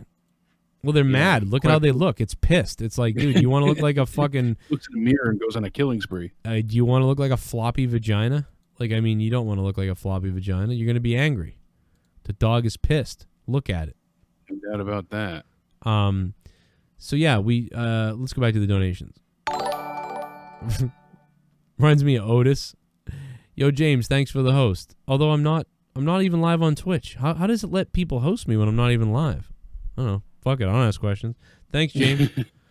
They are territorial. They attack people for going near their owners. Party. Kind of like pit bulls in a way, so. Hey Jake, how was that tag match last night? The real though WWE sucks so bad I'm gonna promote my movie reviews instead. Tomorrow night at 9 p.m. we review the 1986 sci-fi classic Aliens. Come on by. Oh, we're gonna go over to Spaz Phoenix YouTube channel tomorrow night. Classic movie. Such a good one. I got halfway through your one from the other day, and I gotta watch. I'll have to watch this one. Problem is, sometimes I'll watch Spaz movie reviews, and there's a couple movies I've reviewed too. And then I'm like, all right, let's see what he says about it. And then I'm like, oh, I wish I was there to yell at him for something. Or not yell at him, but like say something. You want to get on the conversation. Yeah. So I'm like, oh. So I'll have to check out the Alien 1986 original Alien review tomorrow on Spaz Phoenix channel. Thank you, Spaz. Such a great movie. Brandon Hicks let us know that he delayed taping as well. Oh, one more. Want someone to walk up to Tazawa's new friend like, what's up, my ninja? Yeah, go for it, Spaz Phoenix. Makes me think of the time I was behind Tazawa when he had the bell and I acted like I was all shocked. That was funny. Oh, that's right. Forgot about that. A funny photo. Spaz, thanks, man. What were you going to say, Jake? Brandon Hicks let us know that WWE has delayed taping tomorrow until they get this whole coronavirus situation cleared up and get everybody tested. So yeah, they got to test everybody. Sense. Yeah, that makes sense. Okay, make sure everybody's all right. You don't want you don't want that to spread through the roster. That'd be insane. Yeah, you don't want everybody getting sick. That would be a disaster, especially with them trying to get people back into the into the performance center arena. Oh yeah. There's been some details coming out too that WWE offered Wade Barrett, aka Stu Bennett, bad news. deal to return for WrestleMania this past year. It's WrestleMania 36. They wanted him to do a 10-year anniversary with the Nexus, but he refused. He said it wasn't really, anything worth his while. He said, in all honesty, if it had been something more significant, I would have paid it more attention, but it was something to me that I wasn't interested in doing. There was no benefit at all for me in doing it, and I wasn't excited about it, so I turned the offer down. He said he saw Darren just after that, and he was going to go and do something with them, but I wasn't going to be involved in whatever it was. So I don't blame him. You don't want to come back as a basically to look like a joke. I think it was a good call. I wouldn't have come back either. I said, fuck you. I wonder how much they offered him. I had a great gimmick, and you ruined it, you idiots. Yeah, I was so over, and you guys stifled that instantly. WWE did also confirm, as they said tonight, that Edge had recovered from successful tricep surgery. So he's at home successfully rehabbing his injury now. So thankfully the surgery went well and he's on the mend. But, we heard that it was during the reshoots that is when he went ahead and injured his arm, his tricep there. You could see it at the very end of the match being discolored and bruised almost. So definitely didn't look good. It looked pretty swollen. Granted, though, we don't know how long he'll be out for. Some people originally said 8 months. This seems like it'll be a bit less since he already had surgery pretty quick. And I'm thinking it'll be more like close to 6 months. But do we see now, Christian continue to fill in for a while Edge is recovering? Or was tonight a one and done? I'm curious. I think we could see Christian and Orton face each other at the next pay-per-view at Extreme Rules.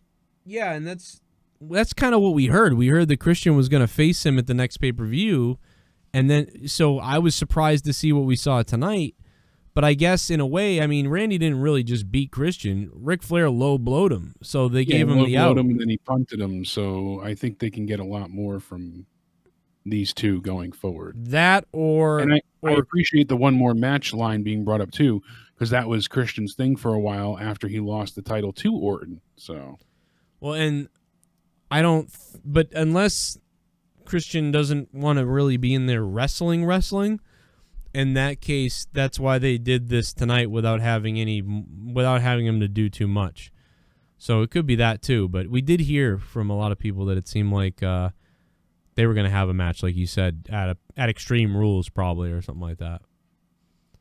Seems likely, that's for sure. Do you remember when I called out the creative writer or the writer for TNA Impact, Mr. Barnes, because he wouldn't let his flavor. Yeah, he wouldn't let Impact wrestlers on my show, and I was so mad about that. I tweeted him, and Matt Hardy, who was in Impact Wrestling at the time, backed me up and said, "Brother Cronin, I hope you enjoy sampling Mr. Barnes' flavor."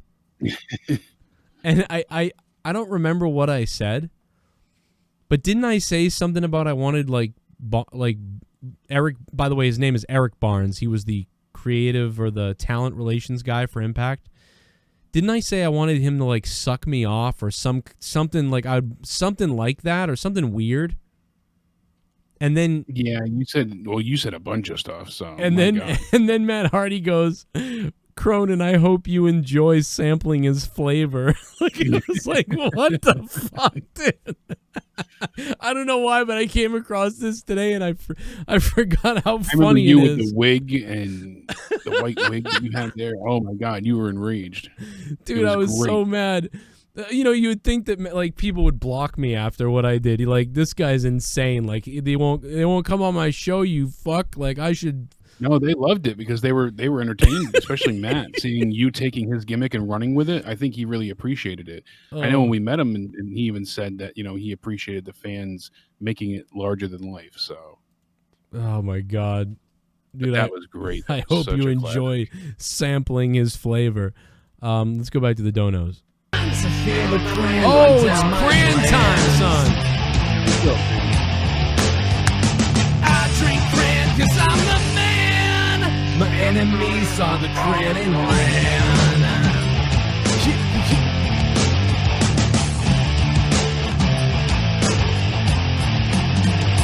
Cran man, come on, make me believe in tasty.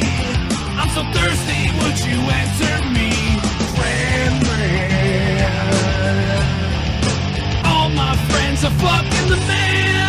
'cause all my friends are drinking cran. They're drinking cran, 'cause all my friends are drinking cran. I got the fucking cran. We got. If all this eventually leads to an Edge/Christian versus Orton/Flair match down the line depending on Edge's injury, then I'm gonna get drunk on bleach, inject myself with disinfectant and set my balls on fire. Broken Ambrose. You look to yours compared and wet. Broken Ambrose, thank you, sir. Extra breath, breathing in my lungs won't accept.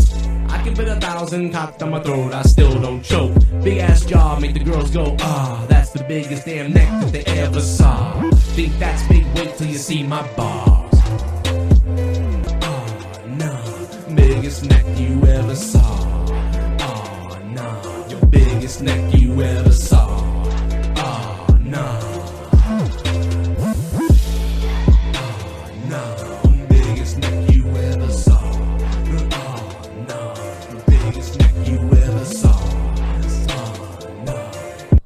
Was good Joe and Big Sexy Jake. Got into a car accident the other day, luckily it's just my ride needs some fixing. Jesus. I thought first right, half you're of okay. Raw was good 6/10, the pace felt great all night, second half was a 4/10, I laughed a good amount, TN overall 5. 5 out of 10 from Moss Blaze, baby. Moss Blaze, thank you for the $15, man. And Glad you're okay. Yeah, Cars can be fixed, people can't, so. Yeah, happy you're all right, man. And hey, not bad if you thought Raw was a 6 out of 10. I was still a little bit lower tonight, but We have a new member of the JCS Army. Wow, he's back, ladies and gentlemen. Nightmare 22. Nightmare 22. Is that like the Nightmare that used to donate? The other Nightmare that donates? I think it's him. I think so. He kind of like disappeared for a second, and then he's back. Like, what up, Nightmare? You okay, bro? What happened? Hit me up. Let me know. Anyway, thank you very much, Nightmare, for coming back again. He like bombed a bunch of people with gift subs on Twitch not that long ago. It was crazy. Nightmare, thank you, man, for that support. Crazy bastard. Countdown ended. Jake, my own co-host, he just subscribed on Twitch. That's right. Using Let's that get wet. Amazon Prime. It's free to subscribe. Give me $3 a month, and it costs you nothing. Can't beat it. The fans that were in attendance tonight went ahead and had to sign coronavirus waivers. And it was also friends of performers that got in. So you had to know somebody. But they are working on taking fans back into attendance. So that's cool. That's what I've been waiting for. Would you go if they asked us to come out? What if Big Show had came out until of Rick? Well, that would have been funny. Instead of Rick. Yeah. Instead of Rick, yeah. And Oh, then Dorian. logos The great call, Dorian. Just to do the joke about him being heel now. What else we got? Oh, Yeah. a little bit of the bubbly. That's it. Want some bubbly? Look at this stuff. Oh, a little bit of the bubbly. That's it.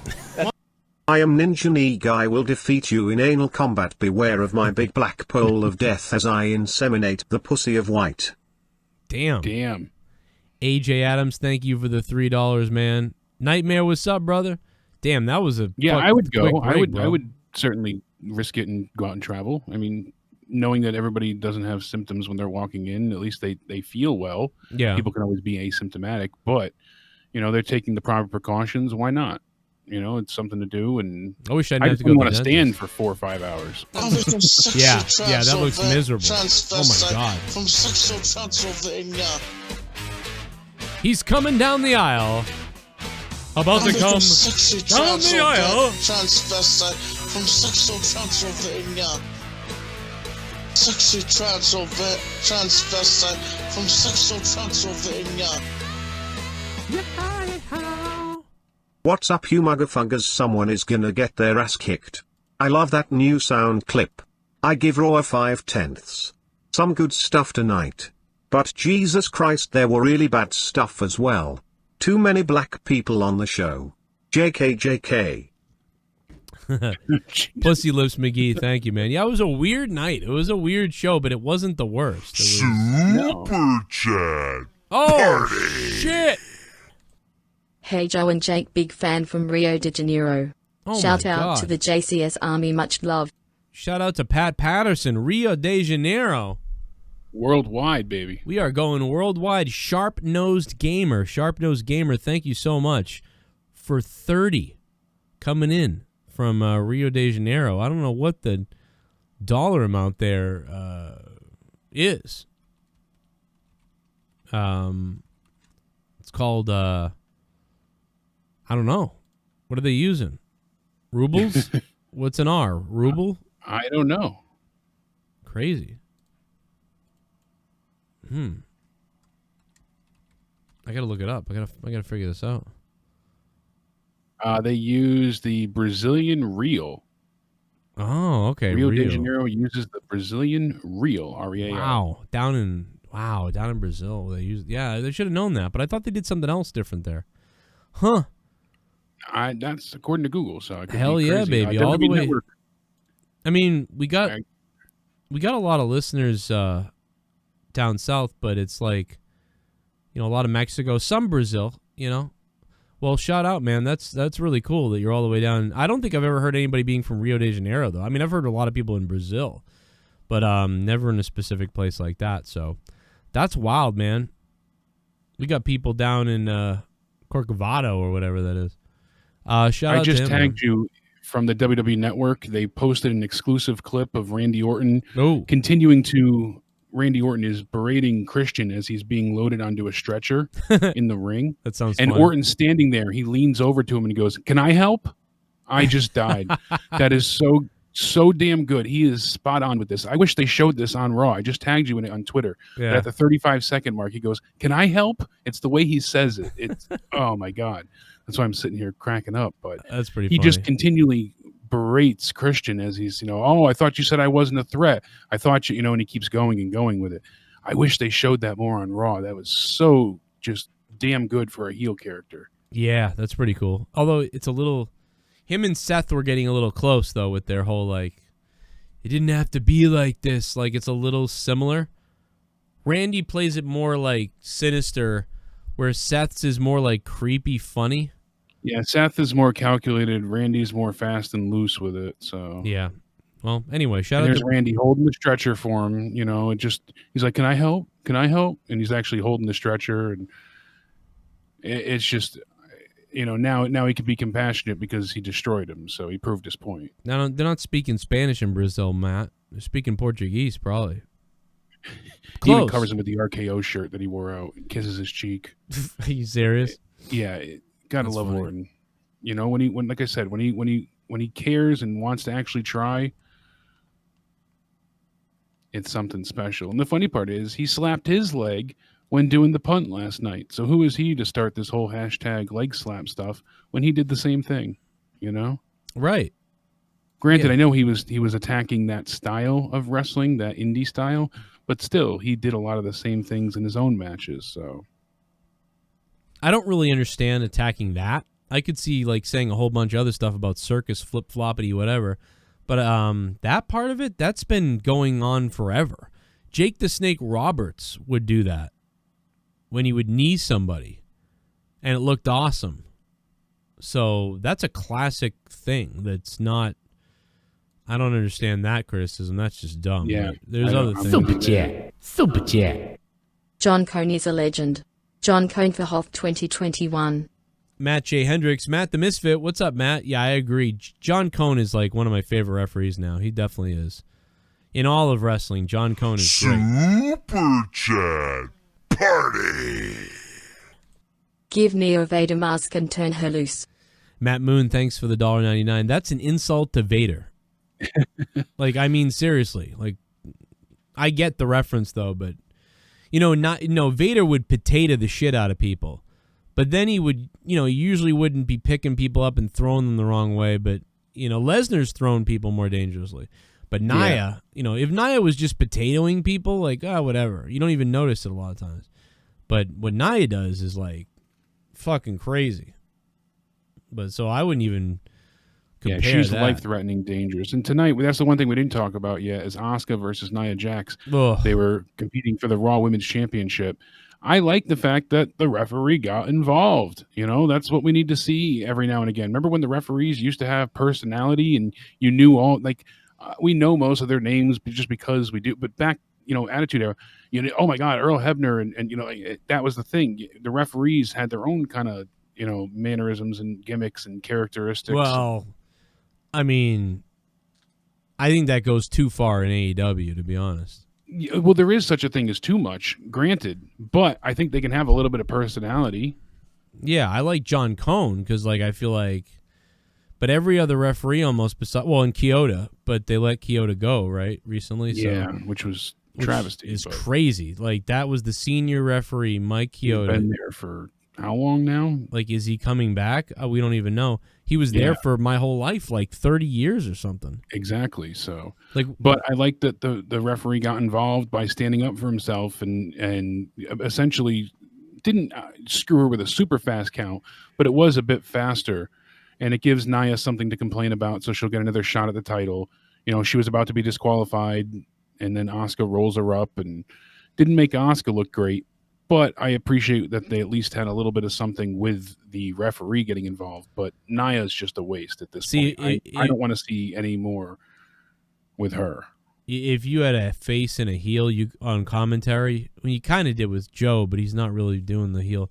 You could have said... I don't think he's allowed to full-on explore that heel facet that he wants to. He's just... But I don't think he'd be good like that. I think he's good as a, he's like an MMA type of guy. He's basically bringing up, you could shatter a fucking cortex bone, or whatever. Whatever. I just made things up, but just stuff that you don't even know what he's talking about. The fibia is gonna fucking fracture on something like that, and you're like, wow, that sounds serious. But no, I think that they could have been the heel could have been that was a fast count. This is ridiculous. What the hell kind of sham are we running here?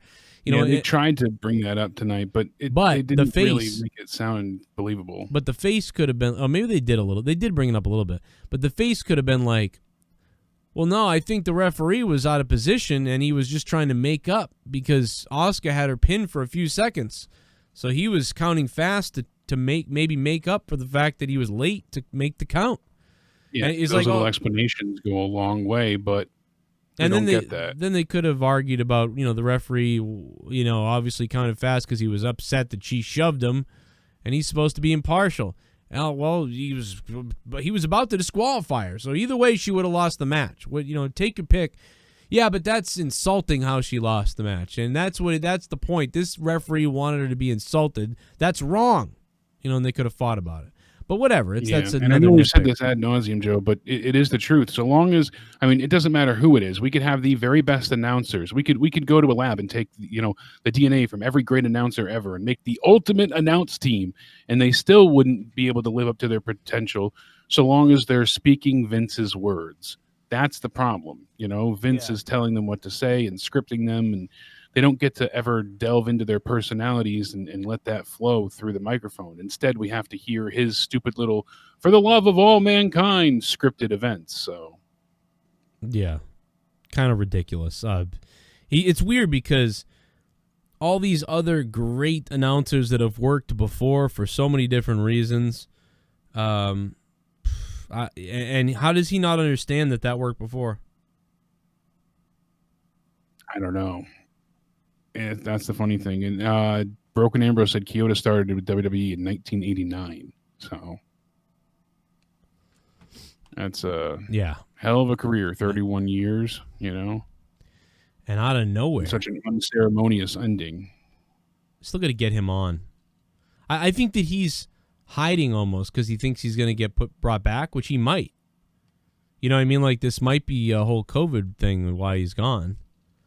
Yeah, maybe he wanted, I don't know. Maybe he wanted a vacation at one point, too, and they were like, no. And then they were like, well, let's give it to him now. And then... Maybe it is just a furlough. Lo and behold, he'll be back, but... Yeah, if he's really never back in the WWE again, I'm shocked when he got released. I'll be shocked the second time if I don't see him back by the end of the year back. Or by next year, by summer next year, if he's not back, I'll be like, wow, he really's gone. I felt the same way when Earl Hebner was released. It was the same thing. I didn't know that was why. a big blow. I didn't know why Earl Hebner was released. I didn't know about the merchandise, whatever happened. But that, I guess I can see why he got released. I always thought Earl Hebner, I always thought they'd bring him back. Like, they'd be like, all right, listen, fucking you're fired, but come on back. But they never did, man. They were like, fuck you. Yeah, I thought so as well. They scorched earth that, though. And what's weird is nothing, like anybody, like Hebner, HBK, Triple H, like all the other Undertaker, somebody didn't say, listen, Vince, I know that they fucked up, but they worked a long time for this company. Like they were good guys, because everybody always said they liked Hebner and said Hebner was a good guy. So why did no one ever really fight or make some kind of argument to ever get the guy back ever? Like, I mean, what has it been? 15. I want to say it's been 15 years. Yeah, it feels that way. It doesn't. Right. To me, it feels like maybe 8 or 10, but it's really been almost like 15 or 16 years since Hebner's been in the WWE, and that's crazy to me because he was like a childhood like staple as a referee for us. Yeah, you hit that. July 18, 2005, they announced that Hebner was fired from WWE for selling merchandise without permission. Wow. So, there it is. He had a partial ownership in a store. It was a pro shirt shop. So. And it's like they never like, I would have thought maybe 2-3 years later, they would have been like, all right. But that was it. You're just done forever. And you're a legend, pretty much. The legendary stuff that the Hebner brothers did. And I know that the integrity of the business or whatever, and that's kind of a really bad thing if he was selling like counterfeit or other products or whatever the fuck he was doing. But yeah, I'm surprised. I mean, obviously they weren't paying him enough. No, that's certainly not. Why would he own a store and be doing that? Exactly. So I'm curious how Raw Talk ended up tonight. I know they brought that back finally. Well, a newer version of it, but that's on the WWE Network. Apparently on Raw Talk, Drew McIntyre said that he wanted to face R-Truth's childhood hero, John Cena, for the title at some point. So I'd be up for that. Sign you up. Cena and McIntyre? Yeah, I could see that at like yeah, I don't know. Cena needs to beat somebody first before that happens, because Cena, when's the last time we saw Cena? He's The Undertaker? hung out to dry for quite a while. I don't remember the last time he wrestled. Can you tell me? I remember he lost the Undertaker. He lost to The Fiend in the Firefly Funhouse match. That's right. And then before that, I don't remember if he did anything throughout the year to wrestle, but he had that little thing with Elias at WrestleMania 35. And I don't know if he's done anything throughout the year since then. I know he's shown back up for appearances here and there, but I know that sounds stupid, like, oh no, it's Cena, so no matter, he doesn't need to be built up. I think he does. I think he needs a winner. They can do it without building him up if they really handle it well, but it would take quite a bit. If you just throw in 1 or 2 small matches, it would do wonders. Because for me, I would think about it. If they announced that for like next WrestleMania and Drew was still the champion, I would just be like, so what? He lost to the Undertaker and the Fiend. I would hope that the Drew McIntyre can beat him. Yeah. That's a good point, because I mean, you look at the accolades that he's racked up so far: Lesnar, Big Show, Rollins, Bobby Lashley. That's a pretty impressive list. So, right. And D. Welsh said, and Charlotte went off on Nia on Raw Talk. So, no one better than what happened. First Raw I watched all the way through since pandemic. Too sweet. Still got sleepy after 2 hours. Yes. Seth is my fav part of WWE right now. Only merch that I might buy is the Monday Night Messiah shirt and candle if they had it. Also like MVP. Yeah, MVP's been pretty good too. Hey, what's up, Too Sweet? By the way, the other merchandise that you should be buying is the Joe Cronin Show merchandise. That's right, man. Get your Wolfpack Pussy t-shirts and other t-shirts all available at Teespring, popping up in your feed right now. Popping up in the chat room. You donated $50. I'm gonna take my dick out because you donated $50. You donated $50, motherfucker, boy. I'm a rich motherfucker. Bomb time. Oh man, Black Lab coming in hot. Ladies and gentlemen, Black Lab 27. He was the champ last night. and he might just be the champ again. Black Here comes Lab. the bombing raid crew dropping those bombs off. Fuck yeah, baby.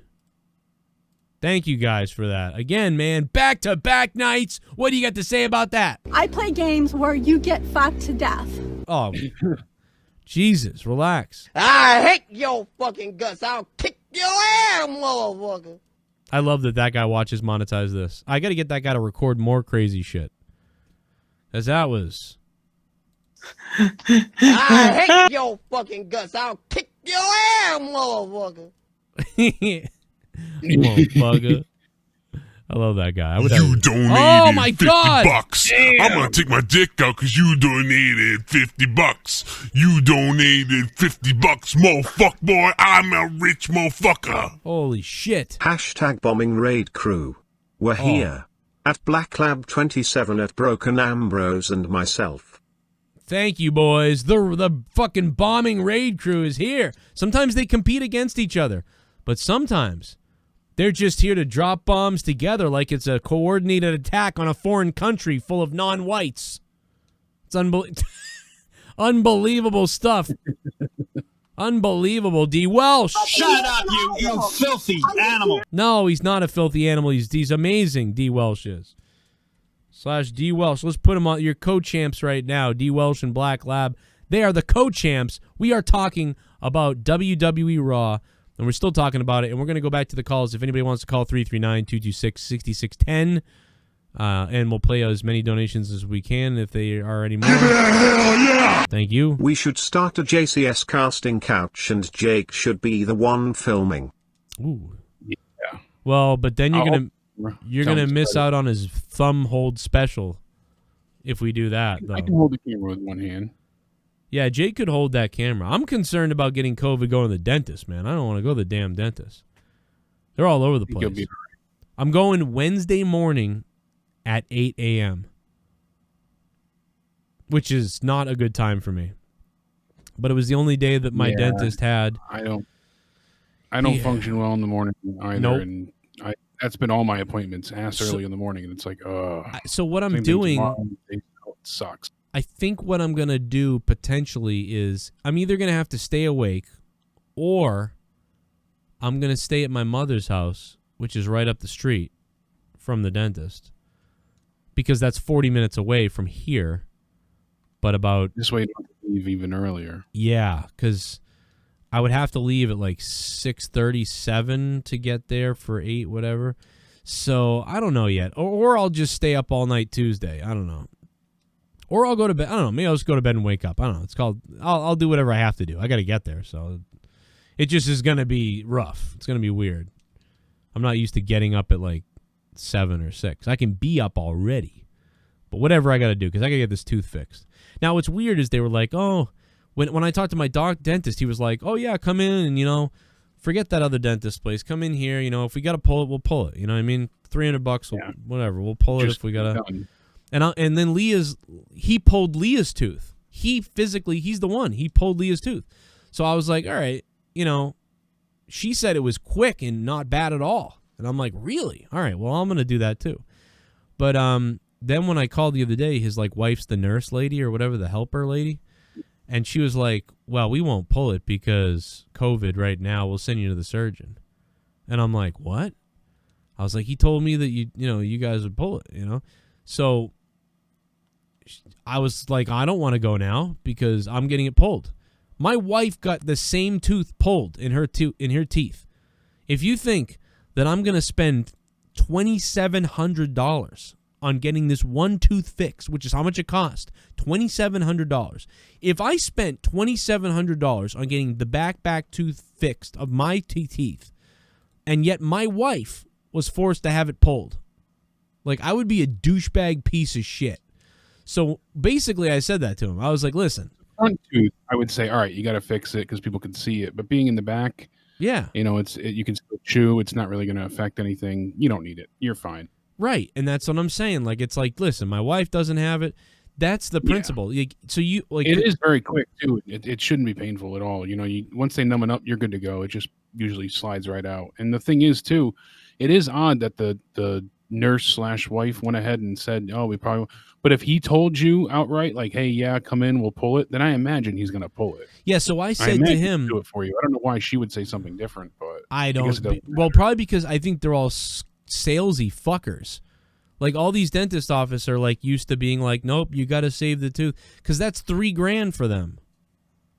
If they tell you just pull it, oh yeah, they lose all this money to it. But I'm a little. If they know that hey, you're not going to put out the money for it eventually, then they come off that sales horse. Yeah, I don't have insurance for the people wondering why it's so much money. I have no insurance, and I can't get insurance.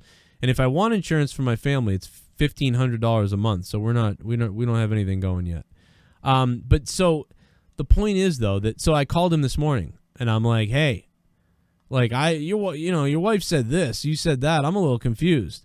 And I told him, I go, I got to be honest with you. I'm like 80% sure I'm going to have it pulled. Like, unless you like tell me that you're going to like lower the price to like $800 over the course of a year or some crazy thing comes up or you come up with some idea way to do things, probably going to pull it. Like, almost 100%. Like I was telling him that. And I said, but I'm not coming down there for you to tell me that I'm going to go to a surgeon. And then he was like, well, no. He's like, well, look at it. If it's in, whatever. He's like, you only go to a surgeon. I'd only put you to a surgeon if there was some major problems.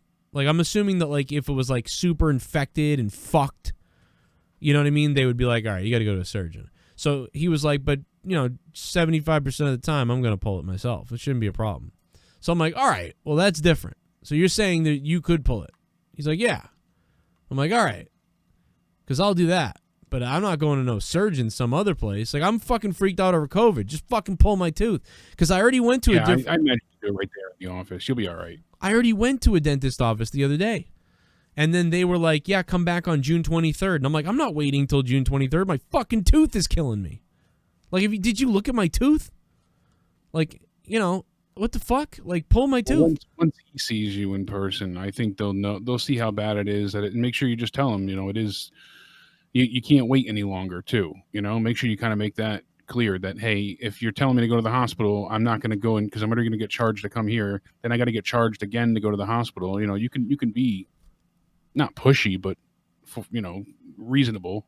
Yeah. But stand up for yourself in the same right and say, I don't want to get charged again to go to the hospital, which will be more expensive. Just take it out. Yeah, that's what I'm saying. You got all this shit here. Inject me with that fucking Novocaine and just take this thing out of here. See, I misunderstood it first because one of mine that had to be pulled, I had to go to a maxillofacial surgeon. Uh-huh. So that's what I thought you meant. I wasn't understanding. Well, no, a lot of people had to go to a surgeon. A lot of people do get recommended to a surgeon. I asked around, and a lot of people said, yeah, my dentist basically, unless there's some dentists, unless it's perfect, like they don't pull it. They're like, yeah, no, go to a surgeon because they don't want to fuck around with. They don't want to cut and dig and. Yep, they don't want to get. You don't want to get stuck with. Oh, we have a problem. And I've got a small mouth and weird teeth. Leah's got probably a bigger mouth than me. I don't know. Compared to like comparative sizes from a girl to a guy. Like, you know what I mean? For a girl, I think she's got a bigger mouth for a girl. And it's probably easier to like get to her teeth. Why you love her. Yeah, she's got a big mouth. But me, I got this tiny little fucking tiny mouth. Like yes, you do. So them sticking stuff in there, it's a pain in the ass. Oh, it is a pain in the ass, literally. So yeah, I'm just getting it removed, bro. Just gonna get it. Just pull it out, man. $300. Pull it out. Wait Boom. for a second. You bite on some gauze and you're good to go. Yeah. Give me antibiotics so you don't. My front teeth are good. Look at my front teeth. They're fine. All these teeth are great. So who cares if the back one's fucked? Take it out. I would love to get dentures from mine and just get rid of my teeth because mine are terrible from all the years of vomiting and all that shit. So I would love to just have fake teeth all the way through and through. Well, and if it really was a problem, that back tooth, if I ever get rich, I can put in a fucking screw on it. Right? I could just be like, put in a fake tooth right there. One of those posts. Those are probably like what, 3,000-4,000 a piece? Probably 3,000. Yeah. It's amazing how expensive they are. Yeah, because didn't Boogie get like all his done, and it was like he said it was like $38,000 or something like that. Yeah, he got his screwed into his jaw. They put in the implants, and those were permanent implants, though. That's what I'd want, a permanent implant. So one would probably be like $3,000. But that's almost how much the fucking root canal is anyway. And the root canal plus the crown is almost $2,700. Yeah, so you're better off getting rid of your tooth, which can decay and break, and then getting these fake teeth, and then they're guaranteed and insured. And because once you pay for it, you have an insurance premium that goes with it as well. So, or policy. Wait till they come out with like the magnetic teeth. Like, do you know about this? Like, nobody knows about this yet. Yeah, where it just kind of clips into place. Yeah, so like what I was thinking, I was just thinking about this. I don't this may exist. I don't know. I'm just making this up. No, they do have a version of it for where it's basically they implant the metal into your mouth, and then it's a very high-powered magnet. And yeah, that's what I was just gonna say. clips on into place. Yeah, you put this shoe horse looking thing up in your mouth, drill it up in there, then you stick the teeth on it. Kind of like you put different. It looks like little screw caps throughout your mouth, and then those are the magnets. I've seen it before. So, by the way, everybody, me and Jake did a 1-hour podcast today, and it's going to be up on Patreon in the morning. Yeah, about we're 9 looking a.m. for a podcast name and some topics. If you guys have some stuff you want us to talk about, it could be wrestling or non-wrestling related, whatever you want us to talk about. Find the poll that's on Joe's Twitter at JCS Commentary, and make sure you vote and comment there and let us know what you want us to talk about. And each week we'll take your questions and shoot the shit. It'll be a good time. Yep, we got everything up there now, so check it out. 9 a.m. it will be up. 9 a.m. in the morning, just in time for work. Excellent. Unless you're in another country, then everything's different. But you know what I mean. In less than 24 hours. Local time depending. All right, unfortunately, I am going to get out of here. I will give Raw a 5 out of 10 overall. Not a bad night. Not terrible. Certainly better than weeks prior. A lot better than what we got last night, honestly. I felt like at least tonight was more entertaining to watch and not as much of a slog to get through. The last hour, I will say the last hour Raw, I started getting really sleepy. But it's weird because the first 2 hours had me going like, all right. And then the third hour, I got really tired. The third hour killed them tonight because if they had all the good stuff from tonight in 2 hours, I might have given the show a 6 or something. even a 6.5 because I had forgotten that they were doing the whole Christian Orton thing for a minute. And I'm like, they're really going to end on Nia Jax and Asuka? And I'm like, oh, wait, we still have to see Christian, and they don't have a lot of time left. So unless they go into this big overrun, this is going to be super quick. So... yeah, that was a little bit disappointing, but I appreciate what they gave us with it. So it definitely builds towards something. If Christian isn't cleared to wrestle, then we go ahead and we get Orton going for the title. He can go against McIntyre. And then eventually when Edge can return, they'll finish that feud up. If Christian can wrestle, then great. We'll have a match with Christian and Orton at the next pay-per-view at Extreme Rules. So either way, there's something to look forward to.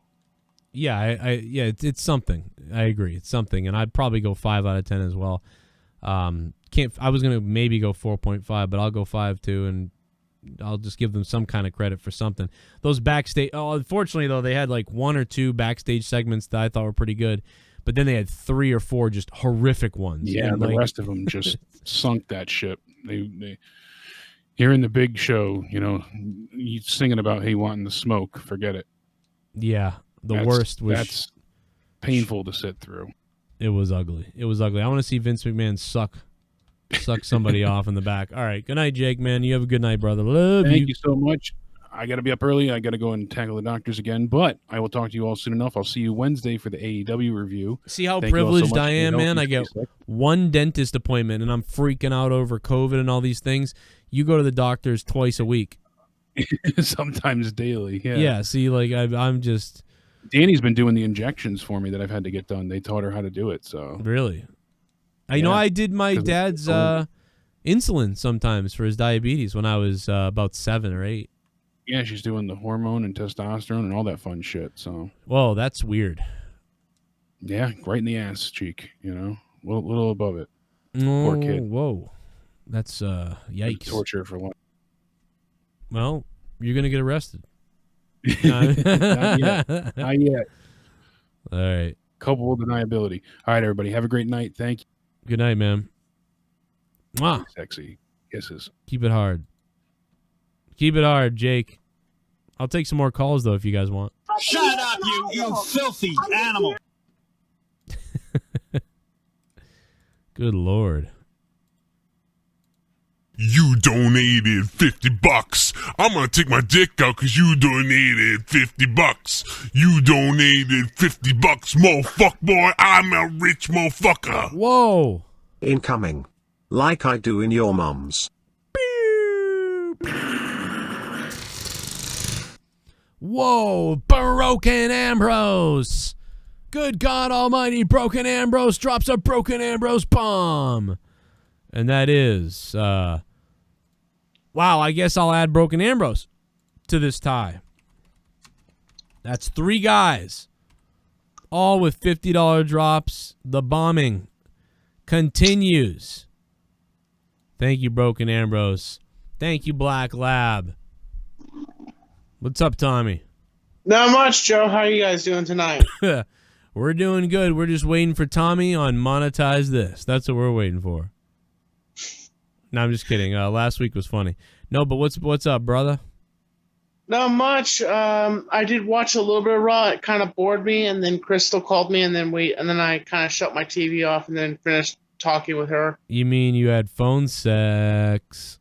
No, fuck you. No, I just talked with her, and we. Why you mean fuck you? That's a good thing to have phone sex with a girl. Well, I mean, I didn't have phone sex with her. We talked and had an awesome conversation about different things. Oh, man, you should have been like, Crystal, this has been great, but quite honestly, I want to beat my meat to your voice. No, I'm not that disrespectful to her. No, that's good, but I'd be impatient after a while. I'd be like, you know what? Just suck me off or stop calling me. This sucks. Well, Joe, that's your mentality. It's not really my mentality. If it was, I wouldn't be with Leah. She would have told me to go fuck myself. But it should. Well, she's with you because you guys had kids together. What are you talking about? Well, she's with you because you guys are married and you have kids and stuff like that. That doesn't make any sense. That would imply that we had kids first before we met each other. Oh, my bad. Fuck. What are you talking about? Like, no. Well, some relationships end the way like they end up having kids and then they end up getting married. But well, my bad. I mean, like, we got married, but it was way years later. Like, we just waited a long time to get married. And that, a lot of people. That's a lot of people get engaged. And Are you trying to say that married. Are you trying to say that I've sat here with Leah for 13 years because we got pregnant after knowing each other for 2 years? No. I think you are, you fat fuck. I think you are, you scumbag piece of shit. I think that's what you're saying.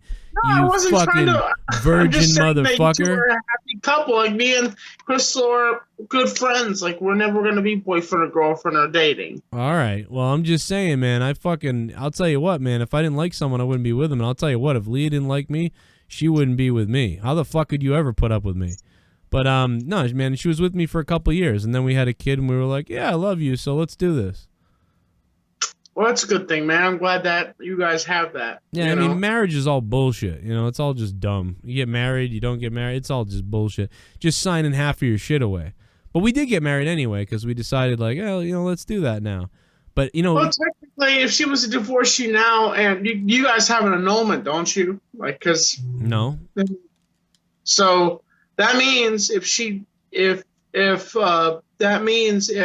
Leah was to divorce you now, technically she could take half of your YouTube channel if she wanted to, because she knows how much you make in donations.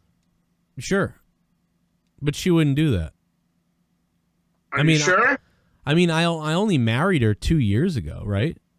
Mm-hmm. Or not even. Yeah, we're coming, this October it will be 2 years of being married. Well, congratulations, Joe. Congratulations. Remember that night I streamed from the hotel, and then we were hammered, and we were talking in the hotel, and we were hammered from the hotel. It was a really good night, man. That was like one of my favorite days of my life. Besides, like, kids being born and a couple other things that happened in my whole entire life. But, I mean, that was a fun night, man. I had a lot of fun that night. And, we were thinking about you when we were coming. Joe, I have a question for you. What is your biggest fear? You and your mother fornicating on video. No, come on, Joe. Like, fucking, I'm asking you a fucking serious question. I'm not trying to ask you a shock jock question. I'm asking you a serious question. No, probably like dental work. I'm about to have my fucking tooth pulled tomorrow or whatever, Wednesday. And, yeah, I mean, like, just shitting my teeth is a pretty big fear. Biggest fear would be, like, just losing people. Like, anybody, like, I'm hoping that I live long enough to see my kids be in their 20s at least, and I die first. I don't want to live long enough to see anybody else die, because that I would not do. I don't do well with change. Like, I really freak out over change because I get attached to people and I really like people. Like, so yeah, when things change, and certainly when a dog, I mean, dude, when my turtle died, like, I was a mess for like a week, and that was a fucking turtle. You know, if anything ever happened to you, like anybody, like it would, like, I'm hoping nobody really dies that I care about, and then I die first, because I don't want to be around. I'm not trying to depress you or nothing like that. I'm not trying to depress you, and I'm being metaphorical here. But sadly, we're living in a world where everything is going to change somehow, and eventually my heart's going to stop. I'm going to die one day. Everyone around us eventually one day will die. It's a non-stopping, ticking clock, metaphorically speaking. Oh yeah, I want to go first, though. Is what I'm saying. I'm like, take me out first.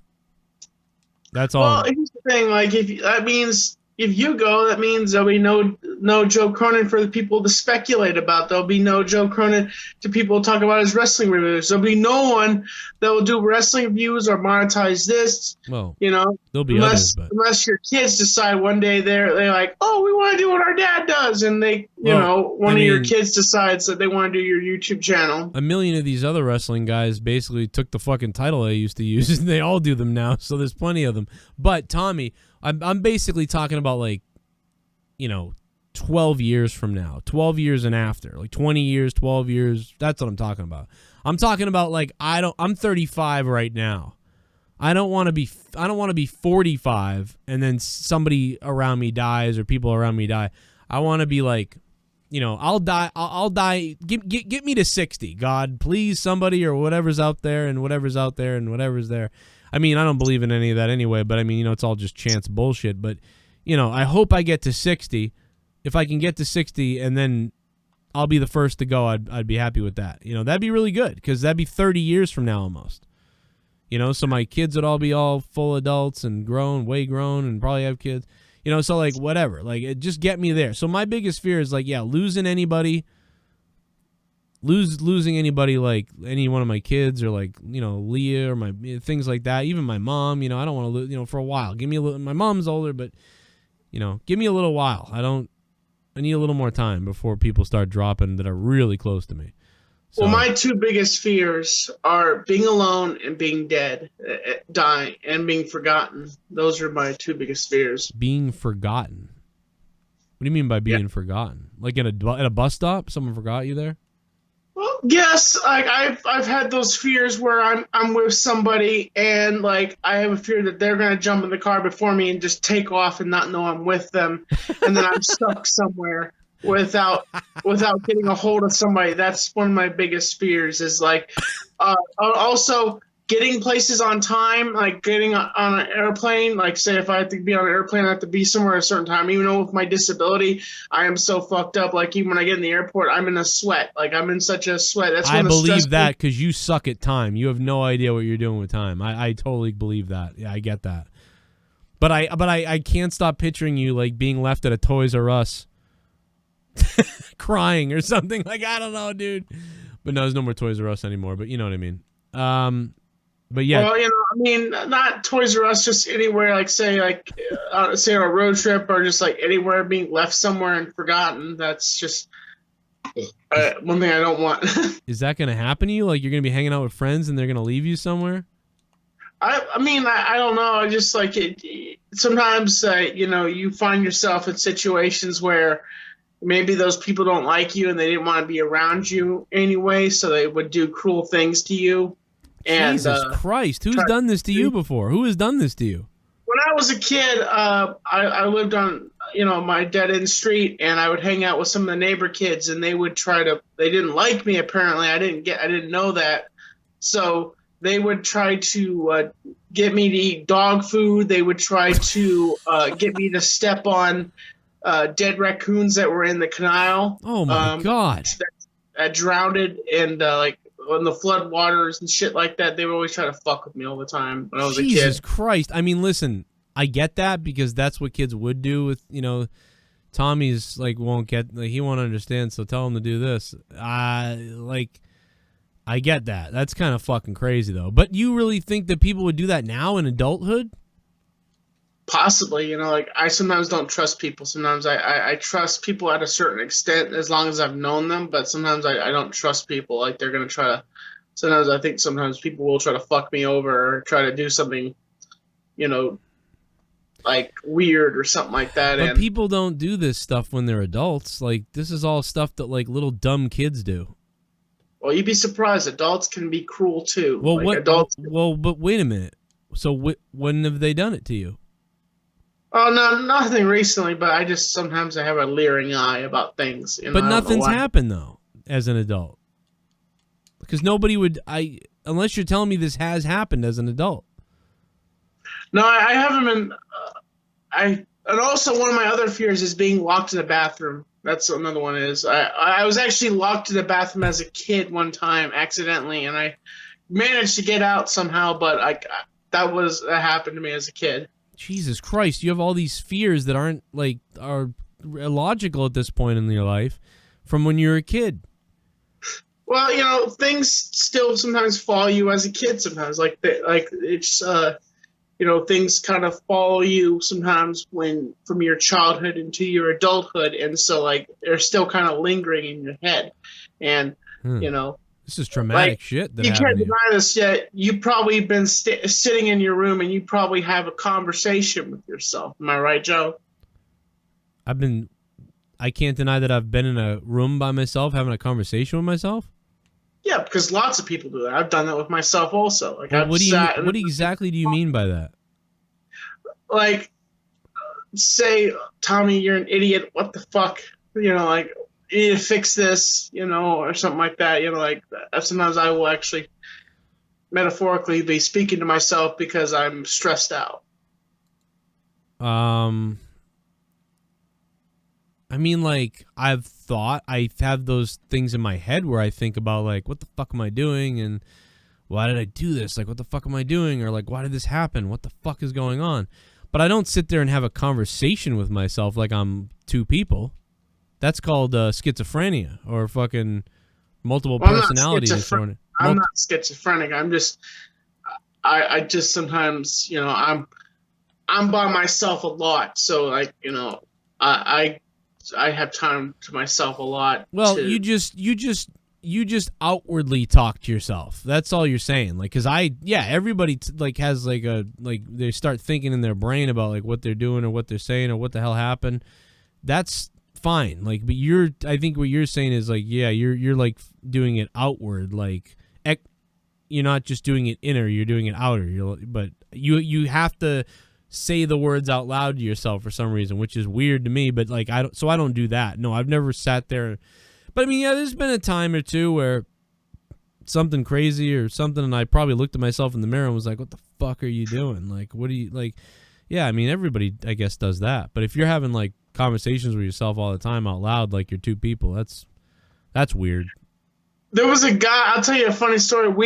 When I first moved up here to North Carolina, we were getting our cable, we were getting our TV hooked up or something worked on. Well, this repair guy came and he was talking to us, and then as he's underneath the house, the guy is having a whole entire conversation. He is literally talking to himself and responding to himself while he's underneath the house working. And he reminded me, literally this guy reminded me of Ernest P. Worrell. He would say, I think at one point he said, you know what I mean? He literally said that. I was like, oh my gosh, this guy reminds me of Ernest. Ernest, that would be the next Ernest the repairman. Everything he tries to fix, he breaks. Of course, that was Orion. Ernest Goes to Camp. He was kind of like the repairman. Are you sure these weren't the children your dad keeps under the basement? Oh, Fuck you, Joe. You sure it was a repairman? Yeah, he was a repairman. You know. It was funny because the whole entire time we're in the house and we hear him going a mile a minute talking while working and stuff like that, just having a conversation with himself. And I'm like, either this guy's crazy or he's just really bored and just trying to keep himself occupied. What is a conversation with yourself sound like? Typically, Tommy, should I head out now, or should I just stay here for a little bit? Should probably head out. Get something like that. I'll be like, I don't know if I should get there early or should I get there. You know, it's hard to repeat exactly what a conversation I would have sometimes with myself. Like what you're saying sounds like thinking. Like that sounds like. I'm thinking. I'm basically. I guess I use the word conversate because I'm thinking, and also talking with myself, talking out loud. So it's like thinking in like I multitask. I think and I talk out loud. Okay. You know. I think I get it. What were we talking about before this? There was something else, and now I can't remember what the hell. I have to walk wherever I have to go, unless Hamza gives me a ride somewhere, or somebody gives me a ride somewhere. That's how I do. It's like, if Tommy's gonna show up, it's either one, somebody's gonna give him a ride somewhere, or two, I have to walk there. Well, I think the other thing was there was something about what the hell was the other thing that you said you were scared of? Being left somewhere. But shouldn't you not be scared of that anymore? That's the thing. Like I keep going back to this. Like, why are you still scared of being left somewhere? Because I guess not knowing. Like, say I guess the only way I'd be afraid of that is if I didn't have one, my cell phone is dead, or two, I don't know any of my numbers to get a hold of people, and I do know my house number, but figuring out, it's just a lingering fear. It's like everybody has those lingering fears in the back of their head. Tommy, you ever masturbate? Oh my God. Why are you obsessed with my bodily functions? Like, I never get you, Joe. Why you're obsessed? I don't ask you if you masturbate. Like, I don't know what your obsession is with my no-no square. I don't get you. Your no-no square? Wait a minute. You have a vagina? No, don't touch me that. This is my no-no square. What the fuck? I mean, listen, Tommy, it's been about 6 or 7 years that I've known you. I think 7 years. And I'm waiting until the one day where you finally just be like, yeah, obviously I jerk off. Everybody jerks off. Okay. Are we done with it? All right, cool. I'm just waiting for it. I'm just waiting for it to happen. Obviously I jerk off. I've got like 3 kids. I mean, I'd have 7 if I didn't jerk off. Dude, you even talked about how you masturbate and it hits you in the face and get to wipe your face off. And I'm like, that's shit I don't want to know. Yeah, baby. I shot it all over the place. Yeah, dude, it's weird. It kept ending up on my chin, on my beard. And I'm like, yeah, it's weird. And I figured out that it's like exploding. So like it's because I'll face it away from me and you think you're pointing it at something, but it's not just shooting out forward. It's actually going all over the place and upward. So like I'm like, because every time I would go wash my hands, I'd look in the mirror and I'd be like, what's that little white spot on my chin? And I'd be like, oh my God, dude, I'm jerking off of myself. It's getting in my face. I got it in my mouth one time too. And you know what was weird about that was I was able to almost visualize like I was the woman taking the ejaculation and I was the guy. So it was like double arousing. Like I was the whore and the guy jerking off. It was so weird, dude. I'm telling you, if you ever want to try something weird, open your mouth and fire it in your mouth and pretend like you're the girl. What? Yeah, pretend. Oh my God, Joe, that is disgusting, dude. Like, what the fuck? Pretend that your hand is you and you're the guy and your hand is you, and your penis is you. Your penis is there and your hand is the guy. And then open up your mouth and pretend you're the female. It is so fucking crazy. Oh, Joe, also, by the way, I did not switch my mask, by the way, with that guy. I just want to let you know, like, I know. All I did was switch my jacket with him and my hat. Like, I would never switch my mask with the guy. It was just a joke. I was literally, like, kind of joking how you guys switched everything. I pretended like you switched the masks. Like, I was joking, Tommy. Technically, I haven't seen that guy since 2016 and around 2018. Like, that, Technically? Didn't you just see him? Yeah, I hung out with him this week. So technically, you just hung out with him. Yeah, I took him out. And you decided the first time you wanted to go see him was during a pandemic. You were like, "Yo, this is the time to see this guy. I'm gonna go visiting a guy I haven't seen in forever during the pandemic. It's a good idea." Well, I mean, I was relatively close near his area, Ugh. Oh, around where he lived. Okay, I get it. I was relatively close, and of course, I asked my friend that I was with, I was like, should we just show up at his house? And he's like, no, man, like, we should just call him. And I'm like, okay. So I called him up and I said, dude, can I come by? And like, don't worry, I won't even come in the house. We'll just stay outside. Oh, yeah, okay. And he was cool with that. And I shot a whole entire vlog, and then apparently, I guess I don't know if my footage is corrupted now because I shot a whole entire skit with him. Oh. And so hopefully when I turn my computer back on tomorrow, everything might be fine with the footage, so I might be able to fix it. Footages. Yeah. I got that clip somewhere. I just don't feel like pulling it up. But it's a classic clip. So many classic clips from Tommy. But you've been. Well, I'm glad. I'm glad you're around, man. I'm glad that at least you're not getting a lot of these cases out where you are, and it's really going down in Massachusetts too. But I gotta go to the dentist tomorrow. One of the things I always liked about you is you bring the camera and film the dentist. I'm wondering if I should film my dentist tomorrow and then like pretend like I'm rubbing one out underneath the thing. So just remember something. I asked them ahead of time before I do that. I'm like, hey, I'm a YouTuber. Of course, they know about my YouTube channel. A lot of people that I hang out with know about my YouTube channel, so like some of them actually will say to me, "So Tommy, would you like to film?" And I'm like, never what? Shut the fuck and they're up like, about would it. you like to film? I say, no, I don't even have my camera with me today. And they're like, okay, that's cool. But if you want to film, you're welcome to. We don't care. And you know what you should do next time? Just film their crotch the entire time. Oh God, that's perverted, Joe. Just say you weren't holding it good, and then watch their little crotch. If it's a girl, if it's a guy, you can see the junk bouncing around everywhere. Joe, speaking about dicks, by the way, I saw a video on YouTube today I think you would like. I don't know if I sent it to you, but it's hilarious, and it's just did I send it to you? I think you did. Yeah, you did on Facebook. And I didn't. And here's the thing: I said to everybody I sent it to, I said, I am not telling you to eat a dick. Okay, I'm not telling you to do this. I found this song. I thought it was funny. I thought you'd get a kick out of it, and that's why I sent it to people. I wasn't telling people to eat a dick today on Facebook Messenger. Yeah, I thought it was funny that you said that first. I'm like, okay, and then you probably sent it to 20 people. But yeah, no, it's good stuff. It reminds me of that one gay experience I had when I was 15. It was a sleepover.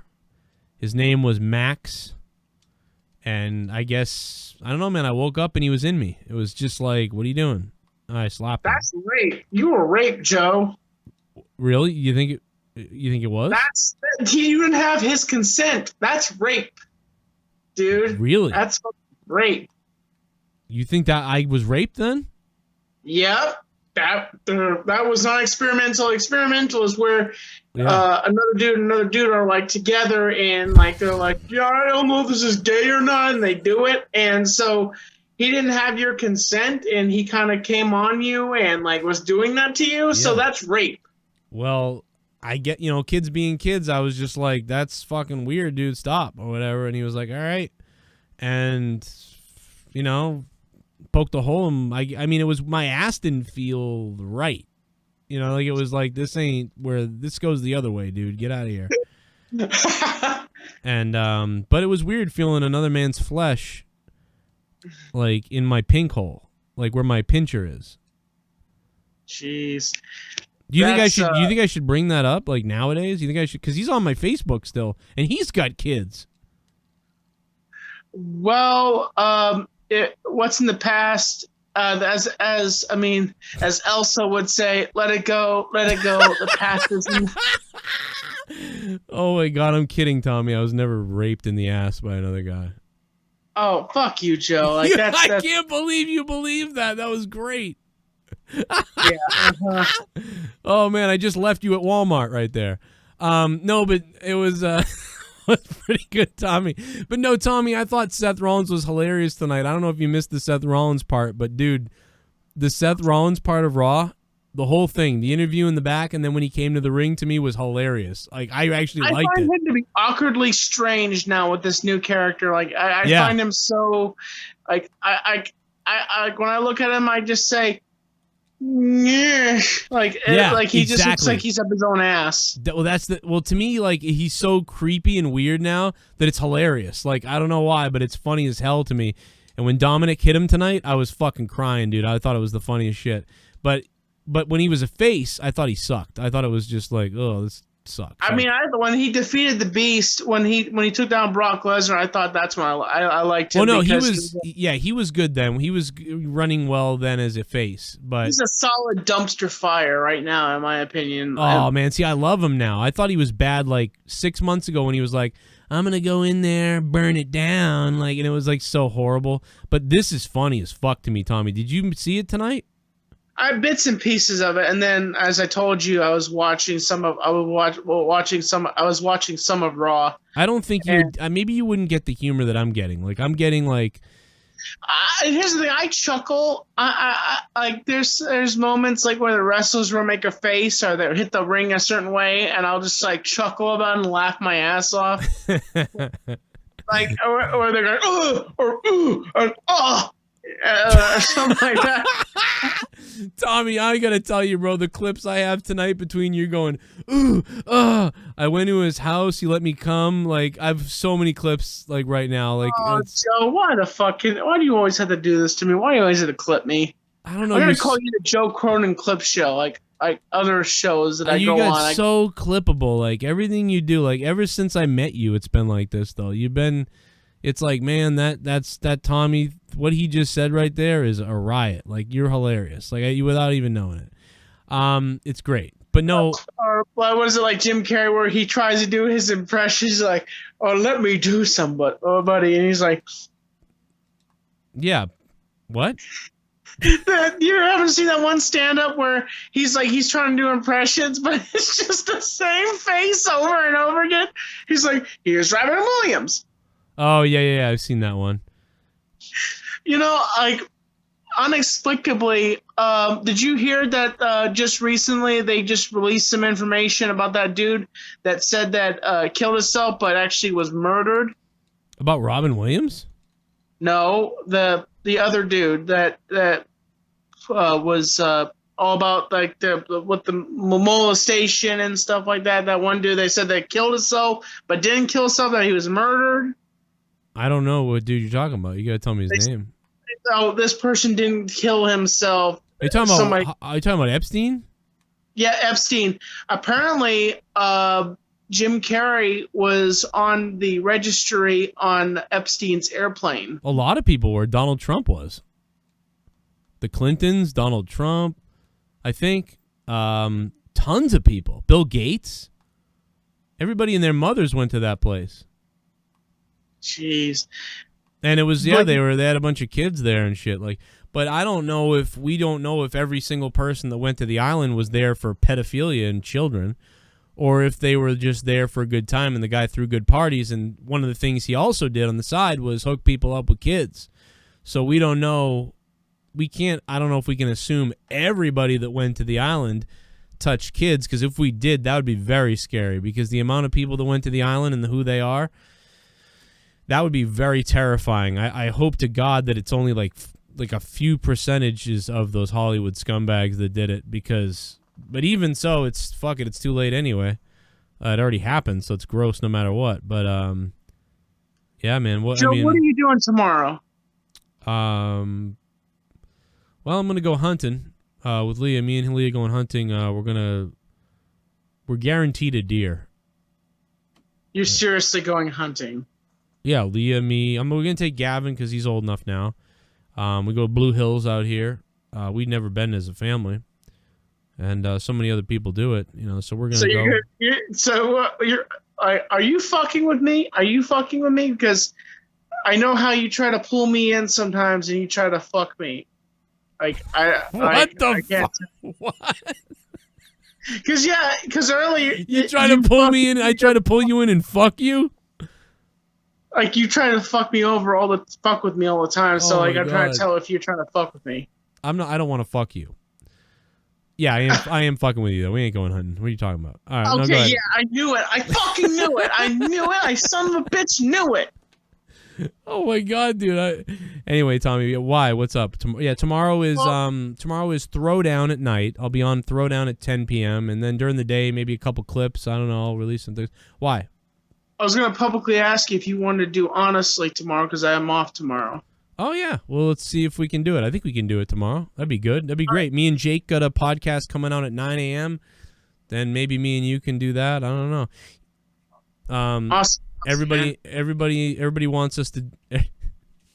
Man, you're getting so much heat for that shit. I don't even want to bring it up because I feel bad because I don't give a shit. But you are getting heat. People love you though. People in the chat love Tommy. Fuck Tommy. You're getting heat over that shit about not having me on or whatever the fuck on your channel or whatever. People are still giving you heat over that. Well, they can go piss off because, like, I because he's not having me on, guys. I don't know why they should be pissed off about that. I don't know why they're really grumpy about it. They really think something's up, is what it is. No, nothing's up. Nothing's up. Like, nothing's up. Yeah. Nothing. I don't know. I don't know. It's just weird. I see it still. I don't know why you're getting heat over that. They said, yeah. I don't understand it. I'll be on Tommy's thing. He doesn't care. I don't care. I don't give a shit. It's not Tommy's fault. When are we doing it, Tommy? I don't know, man. We'll do a podcast at some point, okay? Well, I mean, I'll do Tommy Talks. Most definitely, we'll do a Tommy Talks. When should we? When will? Because the whole JCS army will be happy. They'll be flipping out over it. It'll be like a big thing. Well, I've already done it 3 times. What am I gonna do it 500 times? Well, normally what I do is like I have people on, like people I've had on before. I have them like on, what is it? I've had. So you've been on 2 times. Am I right? You said. I mean, I've known you the longest out of anybody. For like 8 years, and I've only been on 2 times. That is bizarre. That is true. When you think about it. Well, all I ask is if you do come on, just to please be decent, and that's all I ask. And well, it's your show. It's your show, and I know on your show, we don't do the dick and gay and masturbate. We do. Go watch the episodes that I was on. Go rewatch them. I was very nice. In fact, one time when I was on helping you, I did Pennzoil Pete. And, oh my god! And the thing about that is, I thought it was. That was the same night. That was the same night that you helped me go live. That was literally the same night. That's the same night that you helped me go live. And then everybody criticized me that I was just there to steal your shine that was going down or whatever. And I'm like, I'm not trying to be critical, but at one point you did kind of miniaturize. I did finger a bear. Yourself up. I did finger a bear. I miniaturized what? Say that again. I mean, not to be rude. I'm not trying to be rude here or nothing, man. I did go back and watch the video one night, and as we were in mid-conversation, you did miniaturize me and pull up you, and you weren't really saying anything, and you had your name plastered across the screen while we were talking. Well, what happened was I had just done my show. So when you all of a sudden were panicked to go live, when you came on, appreciate it. Like don't think that I'm not appreciative that you went out of your way to do that for me. Like I do appreciate that. Like no doubt that I appreciate what you did that night. So what actually happened is why you turned on me at that time was because somebody hit you up and was like, look at what he's doing. He's advertising himself all over your channel. That's what really happened. And you were like, oh my God, you're right. But really, it was because my XSplit was just open to my show like it always is. And I was just clicking the camera buttons like I normally do. And, I mean, if I'm not talking... That explains that. Like, for the longest time, I asked myself, why did Joe do that? And I guess that explains it. I'm sorry if I had turned my back on you. And, that explains it because for the longest time, I always wondered that. But what's weird about that, it's just weird, Tommy. I don't want to bring it up again. But, whatever. No good deed goes unpunished. You know? Because I get it. I get that perspective. Like, oh, Joe didn't really want to help you. He wanted to put himself over or whatever the hell probably someone said to you. But it really was that, I'll just help you. I'll go live on your channel. And now I had been on, so my XSplit is open the way it's opened. I wasn't thinking about that. I wasn't thinking about whatever. And if anything, I was thinking about, when we flip between cameras, we can put the people's names up. But I never thought about that either. I didn't even have time to think about that. Because it was like you were panicking. You were like, I don't know what to fucking do. I don't know what to do, Joe. I'm going to flip out. I can't go on the internet. Tommy, fucking, can I go? I'll go live for you. And then we'll be like on your channel, but on mine. And you're like, yeah. So it's like, that all happened like wicked fast. Yes. That was the night that after I hit 100K, that was, I'm surprised that no one ever, when I was at that highest, I'm surprised no one came over to your channel at all. I'm surprised that when they did. I gained like 300 people. It wasn't a lot of people. And my viewers are, I have decent viewers, but the thing is, I've noticed that my viewers are really stubborn sometimes, and they're watching me, and I tell them, hey, go subscribe to this person. I know they're one, a trickle, it's like opening up a faucet, and a trickle pops out, 2 or 3 trickles pop out. Yeah, there's nothing, there's not, Tommy, let me be honest. This is the thing. This is what I was just trying to help you that night. I couldn't give a shit. Which I appreciate. I appreciate you trying to help me that night. It doesn't go on a saying that it's not like I thought you were a scumbag or anything like that. I appreciate what you did that night, going out of your way, using your internet to help me go live. And it was the perception of other people that thought you were a bad guy. I saw it. And I was like, man, I was pissed, dude. I was like, why the fuck did I help anybody? I got shit on for everything I did. Everything I did. The idea, talking to you, doing that. But I'm sorry that people did that to you. I'm sorry that people did that to you. I don't care. I don't really care that people if they like or don't like me or whatever. But what bothered me was that people really believed that I was just some weird sidekick that was trying to fucking mooch off you or something, when I'd been there with you all along, and just days before you had 2,000 subs, and I was telling you we'll take care of this, man. We'll take care of this. And all of a sudden, I'm some guy mooching off you when I've had you on my show, which had more subs, all the time promoting your show. I'm constantly promoting your show on my channel. And all the people that went to you and other people at the time, and then all these people benefited from it, except me. I was the one treated like I was weirdly involved. To this day, it's still that way. It's still that way, that all these other people benefited from it, but I was the one who fucking was trying to help you from the beginning, and I was treated like I was some kind of weird fuck trying to steal shit or something. And it's what the fuck kind of backwards world is this? And that's why there is no fucking God, by the way. But anyway, what else is going on? And yeah, so people want to know whenever. So, and if I go there, dude, your channel is, I don't know, it's weird. I don't understand how it works like this. So like if you're cool with it, I might I have had issues with other people that jumped on my case for no reason, and but I think they had a game behind it why they wanted to go live. I've been doing. If you notice that I've been doing Tommy Talks pre-recorded now. A game with going live. Oh, what do you mean? Like somebody wanted to like throw something out there or something randomly live, like, and there's nothing you can do about it because it's live? Yeah, and I don't want that. Who did that to you? Huh? Who's done that to you? I'll talk to you in the DMs about it. Okay. Well, I would not do that to you. Tommy, like, if I came on your deal... See, the thing that makes me sad is that I thought you knew me. Because if you go back and you watch those things that we've done, like, when I've been on there, like... And I don't swear like I do on my channel. I treat it differently. Like, I'm on your show, it's a different audience. I mean, some of them are my people from my channel, too, who like you, and, you know, they're over there listening. But I'm pretty sure... I mean, the one thing I did was I did finger a bear. I think I fingered a bear with a toothbrush.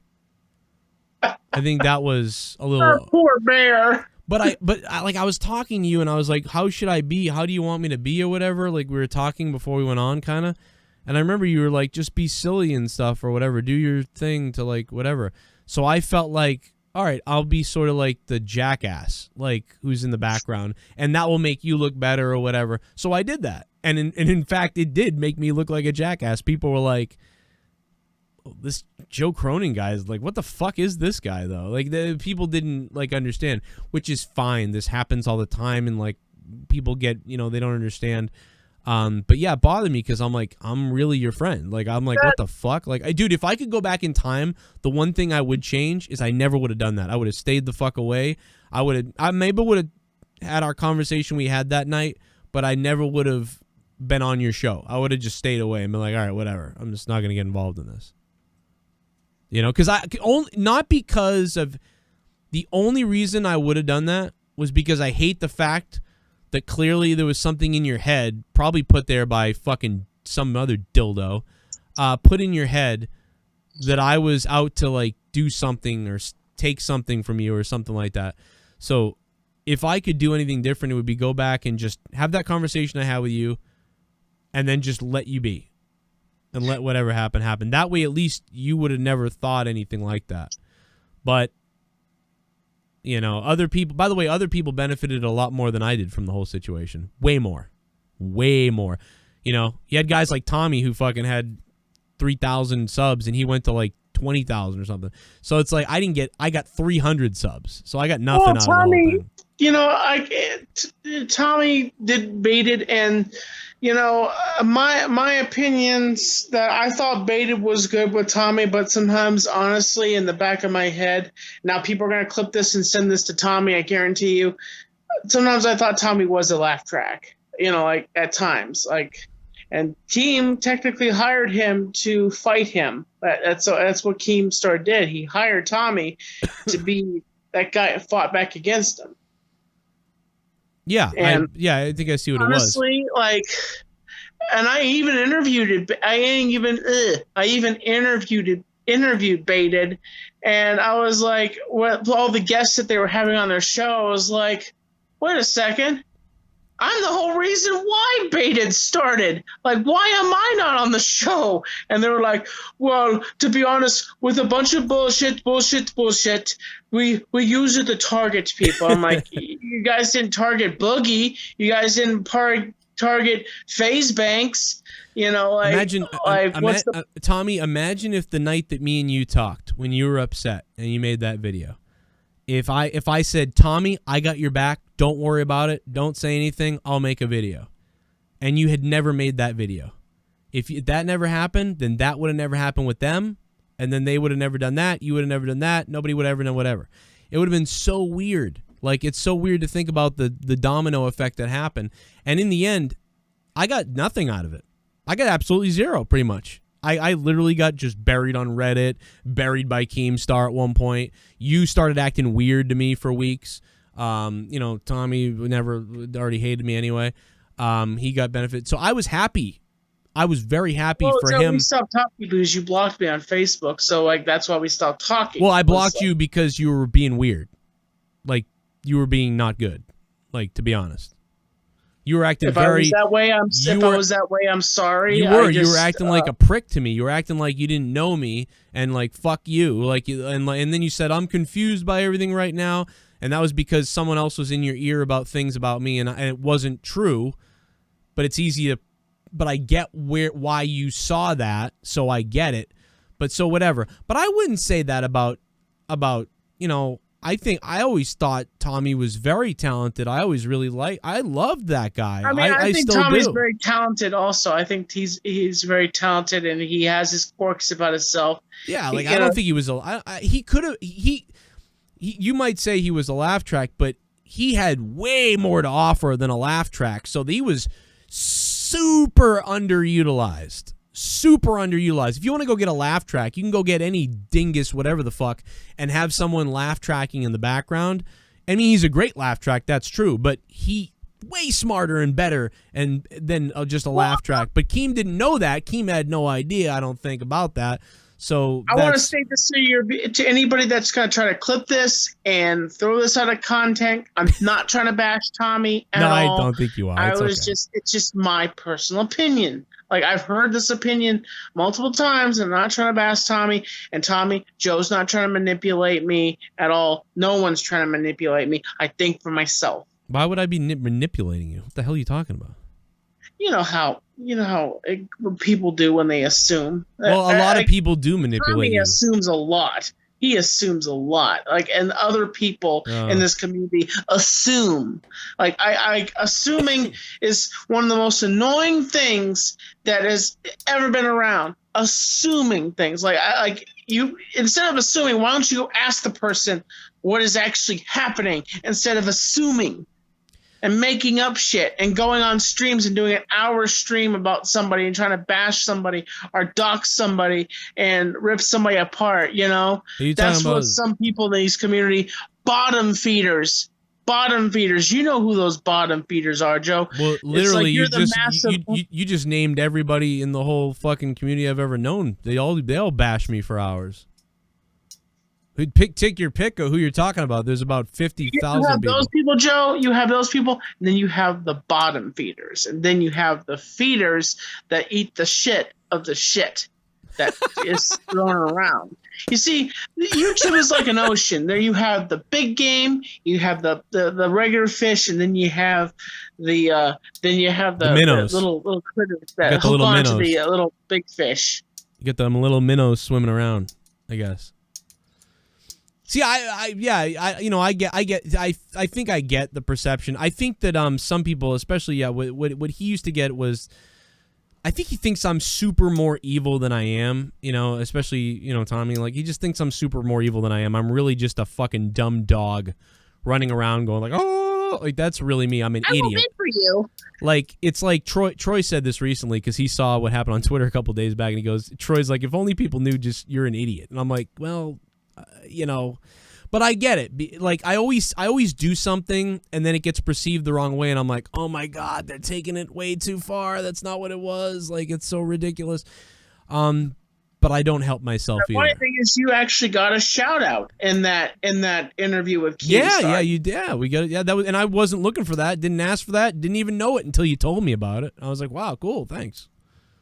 Appreciate the shout out. There's your shout out, man. Remember that guy? I would say you and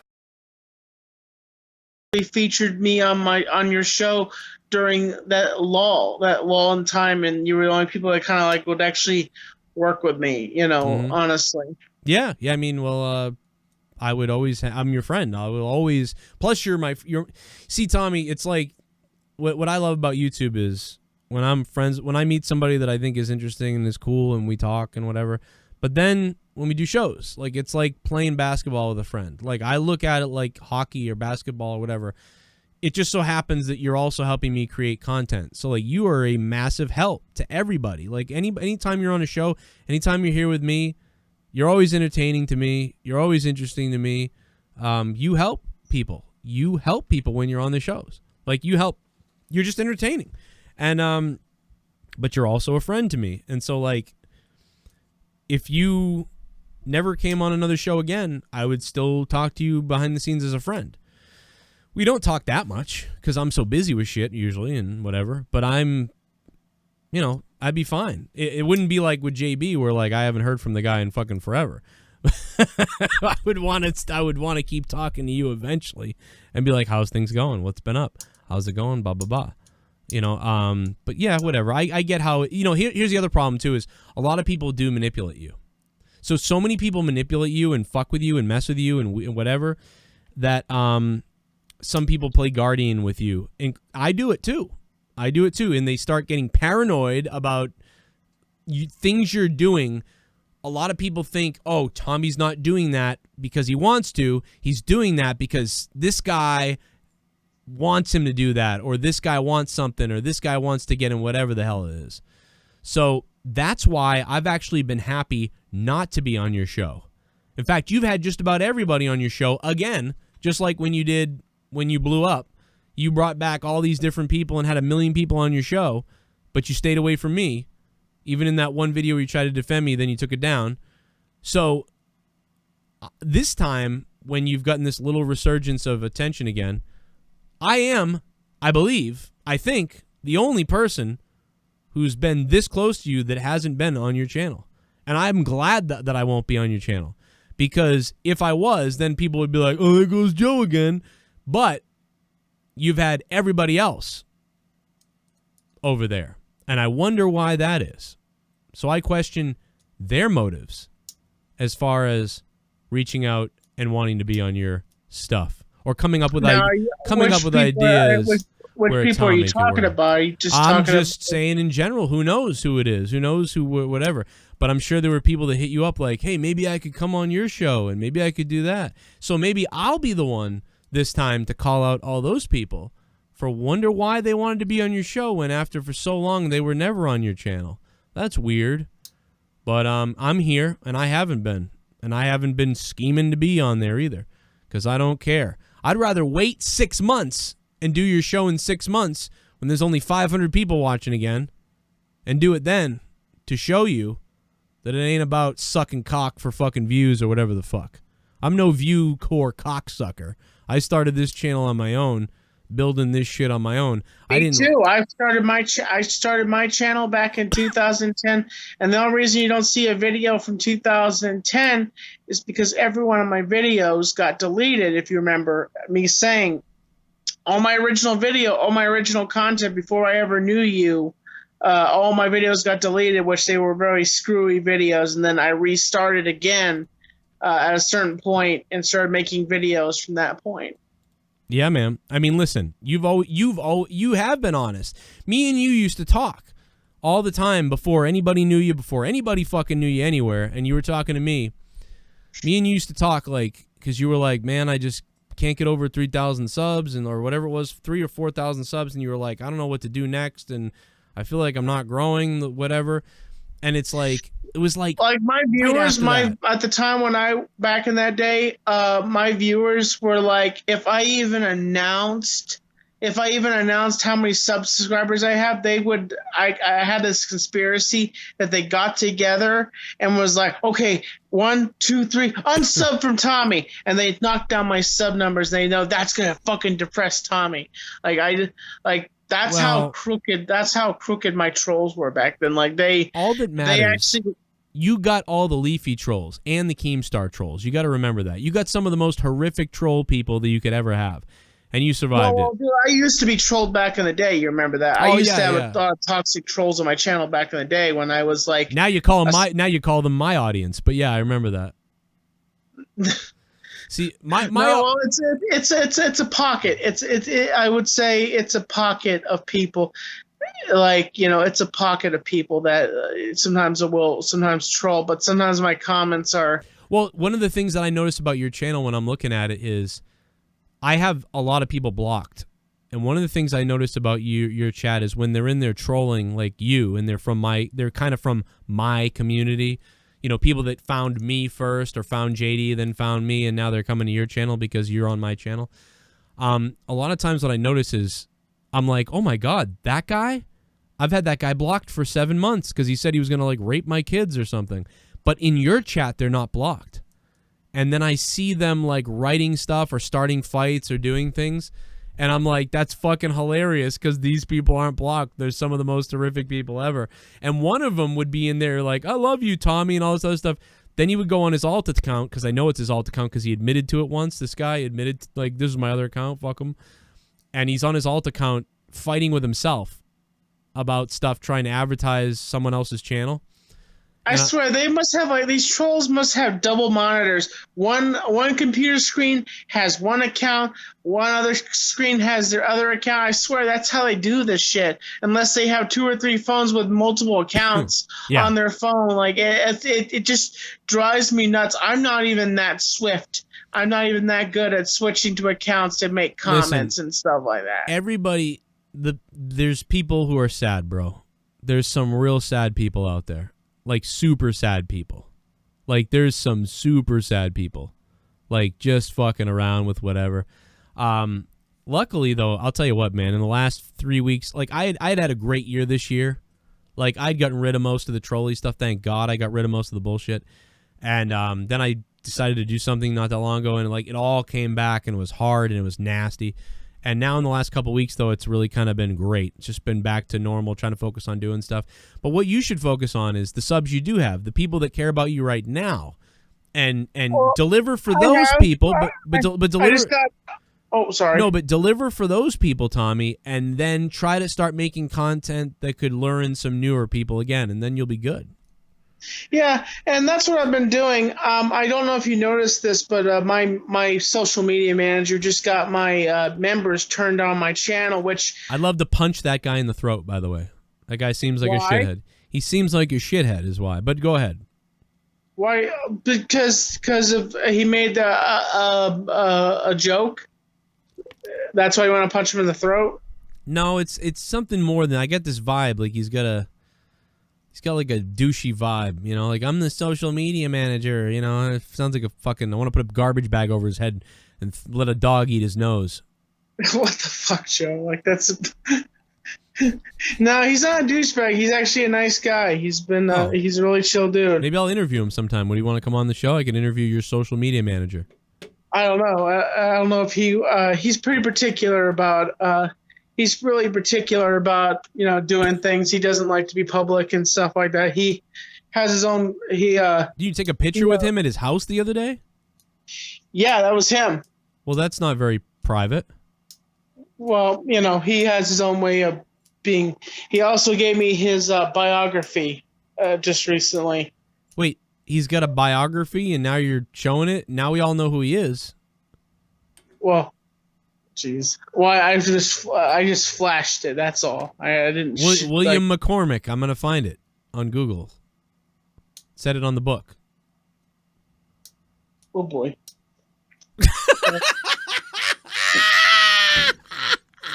I'm a dumbass. Dummy. So at this point, Tommy, he might as well just come on because fucking whatever. Otherwise, I'm just gonna review his book without him. Oh, actually, no, Tommy, I'm dead serious about this. I'm not kidding. I have my new podcast, which is my old podcast, but it's my new podcast, Joe Cronin podcast. It's a free podcast. It's on Spotify. Joe Cronin Show, Joe Cronin Podcast, whatever. It's on Spotify. I've done episode 1 already. I'm going to be doing more episodes. They're all going to be coming out like every week or so. And it's going to be me. I'm going to be talking with people who are creative or entertainment people and bands and all kinds of stuff like that. I have an author coming on who wrote a book called The Intuitive Man, and it's a very interesting book. And so this podcast is going to be more, we'll have a couple jokes, I'm sure, but it's going to be more of a serious, like, interview podcast with people where I sit down with them. And that's going to be on iTunes and Spotify and everywhere. And he could be good for that show maybe if he's more of a serious type who whatever, and we could talk about his biography, about what it's about and why he wrote it and all that stuff. So throw it to him and it would be on there. It wouldn't be on YouTube. It would be on the whatever. Oh yeah, I'll talk to him about that. I'll definitely throw that at him. I'll see what he thinks. Well, yeah, let him know, and also ask him how big his cock is. Nah, fine. Tommy, should I play the donations and I'll read them, or do you want to get out of here? I'm gonna head out, man, but because it's getting late, and but you have a great night, man. Thanks for having me on the show tonight. Okay. All right, Tommy. Listen, man. What a pleasant surprise. I enjoyed talking to you. Thanks for calling, and I did not expect to hear from you. So, thank you, sir. And good night, Tommy. Hit me up, whatever, and I'll talk to you about tomorrow. You too, man. Thanks, Tommy. Love you, buddy. I do love that man. Like, I don't care what happens or what he does or what is said or whatever. Love that guy. I don't care. I'm happy about what we did. You know, even though I had a Reddit thread that people wanted to kill me or whatever for helping Tommy. Good Lord. Dude, he was crying almost. He was like, I don't know what I'm going to do. And actually, Leah was the one. She was like, couldn't you just go live from here and have him on from his channel? And I'm like, you're right. I'm like, Tommy, I'll go live on your channel from my house, and we'll put you on Skype since that's working, because the people were waiting and like in the chat and thousands of people, whatever. And I thought he was going to say no, to be honest, because I figured he'd be like, nah, I'm not going to give out my YouTube credentials or whatever. And I would have just said, all right, cool, whatever. Well, good luck. See you later. But he was like, yes, please, would you do that? And I'm like, all right. And I guess it turned into I was advertising myself. Even though it'd be like right now if I went live with somebody, it's like my screen is up. Joe Cronin Show is up. It's right there. But I sort of get the paranoia about why people were telling him that was going on. See, other people are looking out for him. That's the problem, is everyone's always looking out for Tommy, so everybody's always like throwing everybody else under the bus. Like, Tommy, this is why this guy's doing this with you. It's to get this, and this guy's doing this, and this guy's trying to do that and get this. That's why I won't be on his show. That's why I don't want to be on his show. He's had every other major person he's ever known be on his show. He's had everyone from my community on his show. I have not been on his show again. I refuse to be on his show because I will not be blamed that I'm looking for cock, that I'm looking for subs. But you know who is? All those other people. Because those people always said that I was doing that. Well, guess what? You're doing it.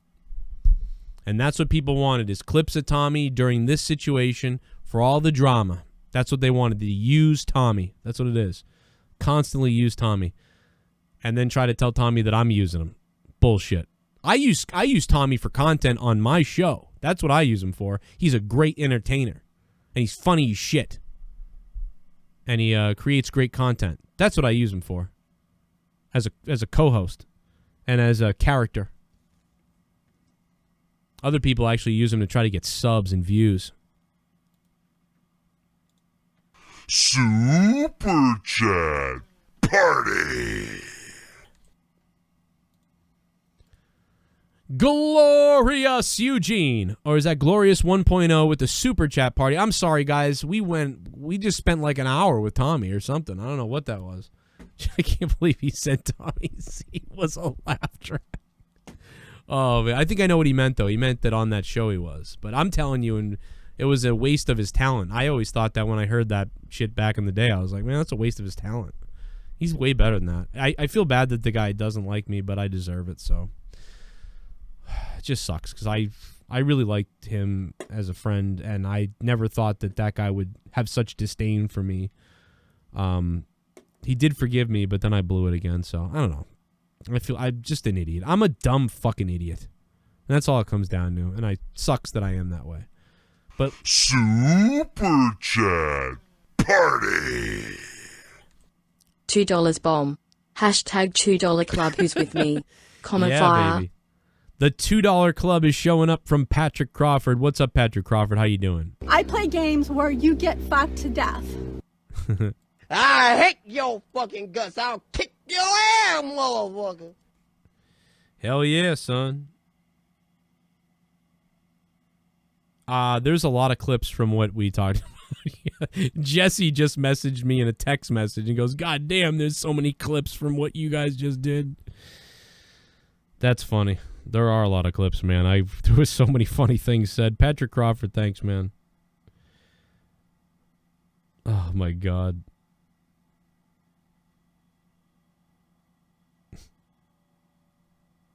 I'm just trolling Sean and fucking. What else we got? Oh, a little bit of the bubbly. That's it. That's Want it. some bubbly? Look at this stuff. Oh, a little bit of the bubbly. That's it.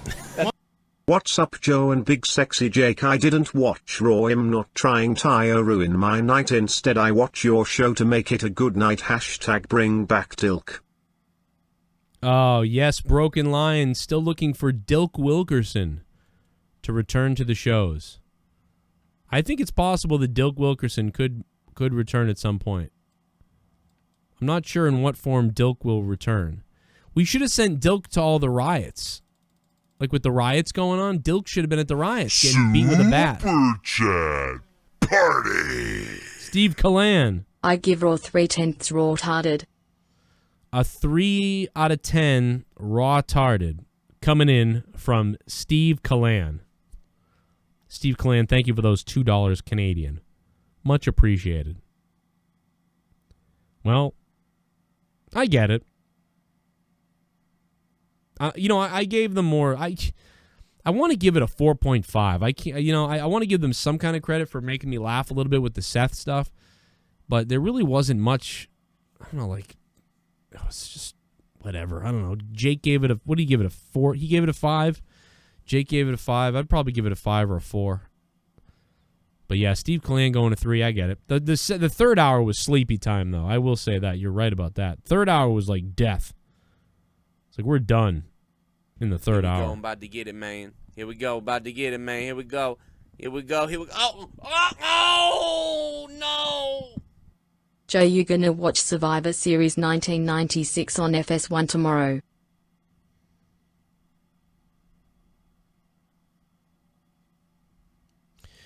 ADTR. Joe, you gonna watch Survivor Series 96?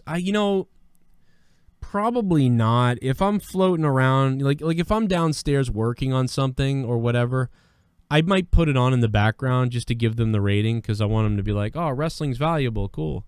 But probably not. I mean, I may want to watch it though because I'm hearing so much about it and be like, yeah, I want to go watch 96 Survivor Series again. But I'm probably gonna be busy tomorrow with something. Where am I living? Where am I living? Where am I living? Right now. Tommy, what are some of your favorite quotes? And what's your favorite brand of dog food? Oh, man. Clam Baked, I promise you to ask Tommy those questions on Honestly Podcast tomorrow. What are your favorite quotes and what's your favorite brand of dog food? Well, one of Tommy's favorite things to say is honestly. He begins everything with, honestly, I think that's what he does. But I don't know if that's not really a quote, but you know what I mean. Favorite brand of dog food. I guess he might have one because kids made him eat dog food when he was little. Man, I wish I was around when they made him eat dog food. I would have made them eat my fucking feet. Do a little basketball dance off the concrete. I mean, I'm just so sick of you little meth head devil worshippers. Damn right. I'll be honest, I'd like to take a big bite out of your face. We're gonna stab Have my money bag, depression hiring harder, and thanks for bringing me a little bit of light in a really hard time for me and my family. Oh, man, really? James Metzler, I love you, brother. You stay strong, man, and you stick in there, man. How was your age when I had the worst depression probably ever? Probably around your age. Well, I had it when I was like 16 or 15, too. But then it was real bad around 19 or 20. Or something like that. Or 21, maybe. So, you stick it out there, man. And figure it out. Because when you come out on the other side of the tunnel, it's like, wow. Thank God I kept driving and kept the lights on. Because when I came out of the tunnel, I was like, this is great. Or this is a lot better than it was when I was stuck in the dark. Never fucking give up when you're in the darkest times. Because that's just stupid. Because it's only going to get better eventually. And you're just going to get rewarded. Because it's going to feel so good when it's not so dark and bleak.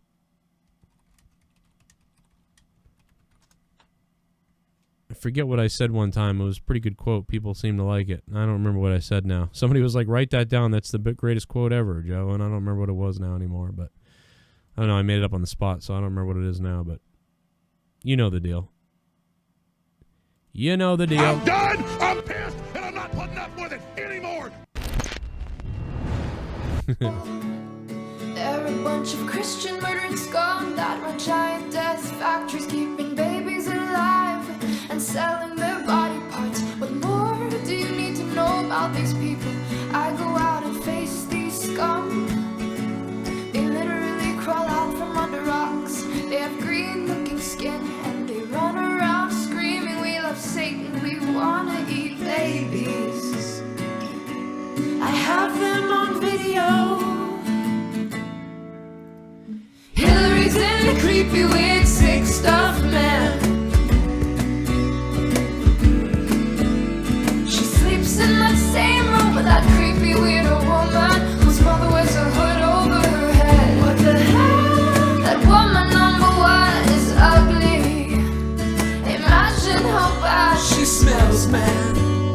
I'm told her and Obama both stink. Obama and Hillary both smell like sulfur.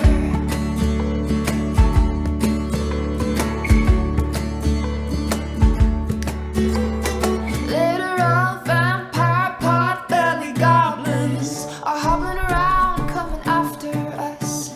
My spirit gets close to that evil and I feel it go.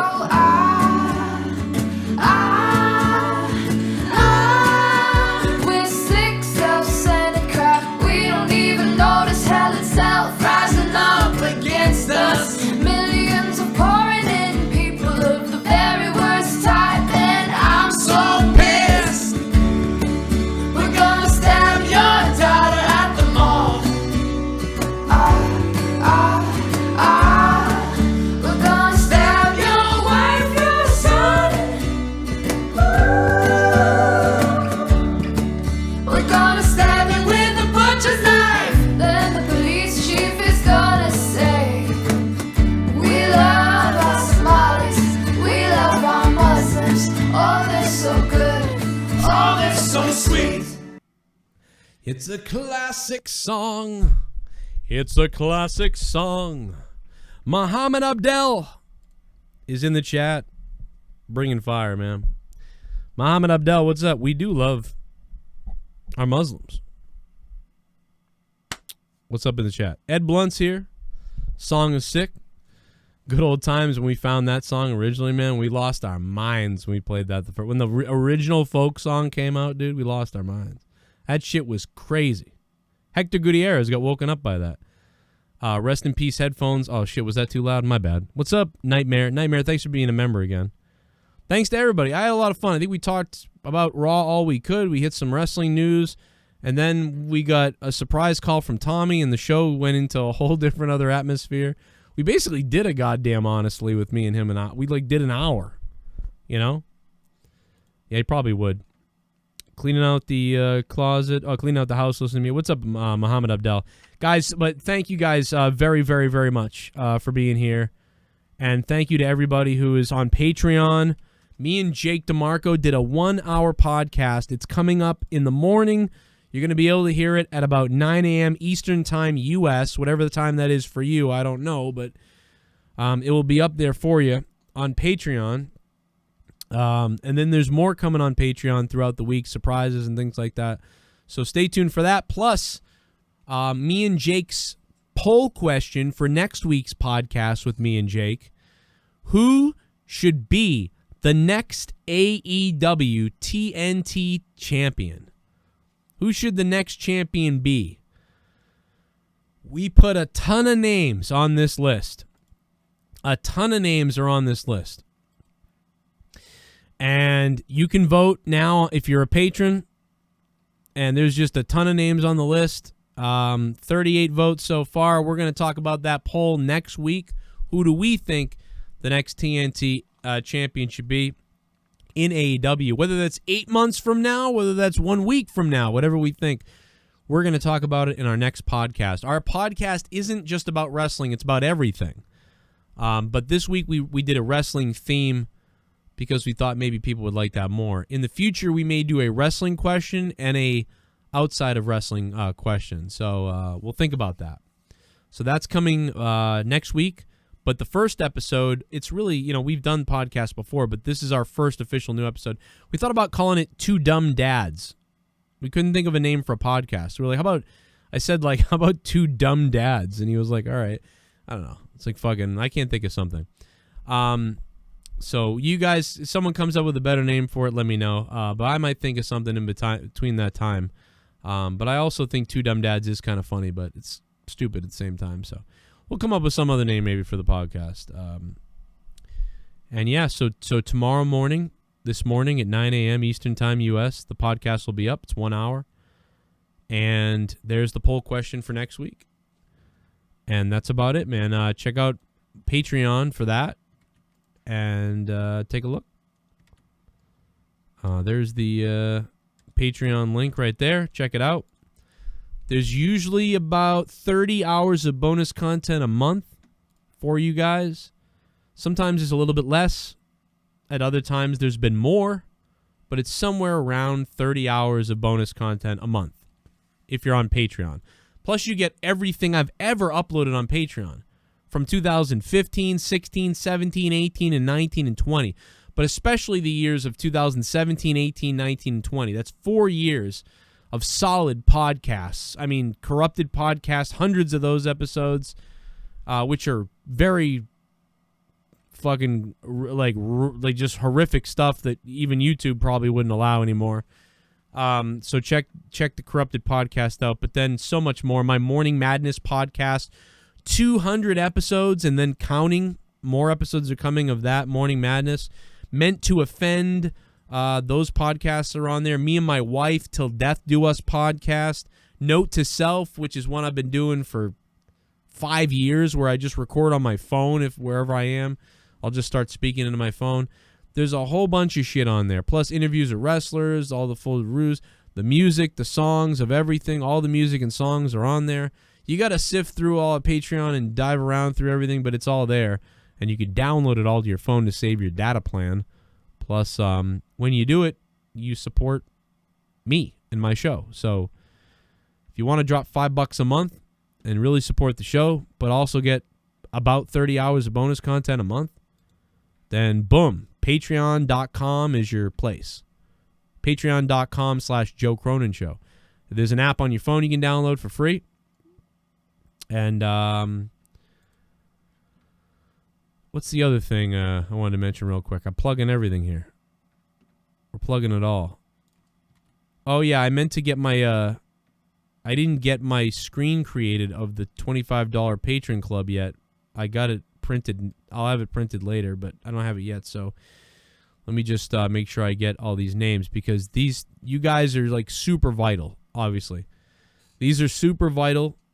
You guys are amazing. We have a ton. We have so many $10 VIP patrons that I can't even read them out right now, because we'd be reading like 70 names or fucking 150 names or something like that. So we can't read all the $10 patrons out, but I do read the $25 producers. You guys should have your names put below of the videos going forward the rest of the month. I usually leave them there an extra, whatever days, so you get about 45 days when you become a $25 patron. ADTR 210 is an OG. Antoine Pleasant is back, man. Arknolia Strokelbean has been amazing. I love that guy. Brian Harper, CJ Bradley, ColdBrewKrew, Doobie Games is in.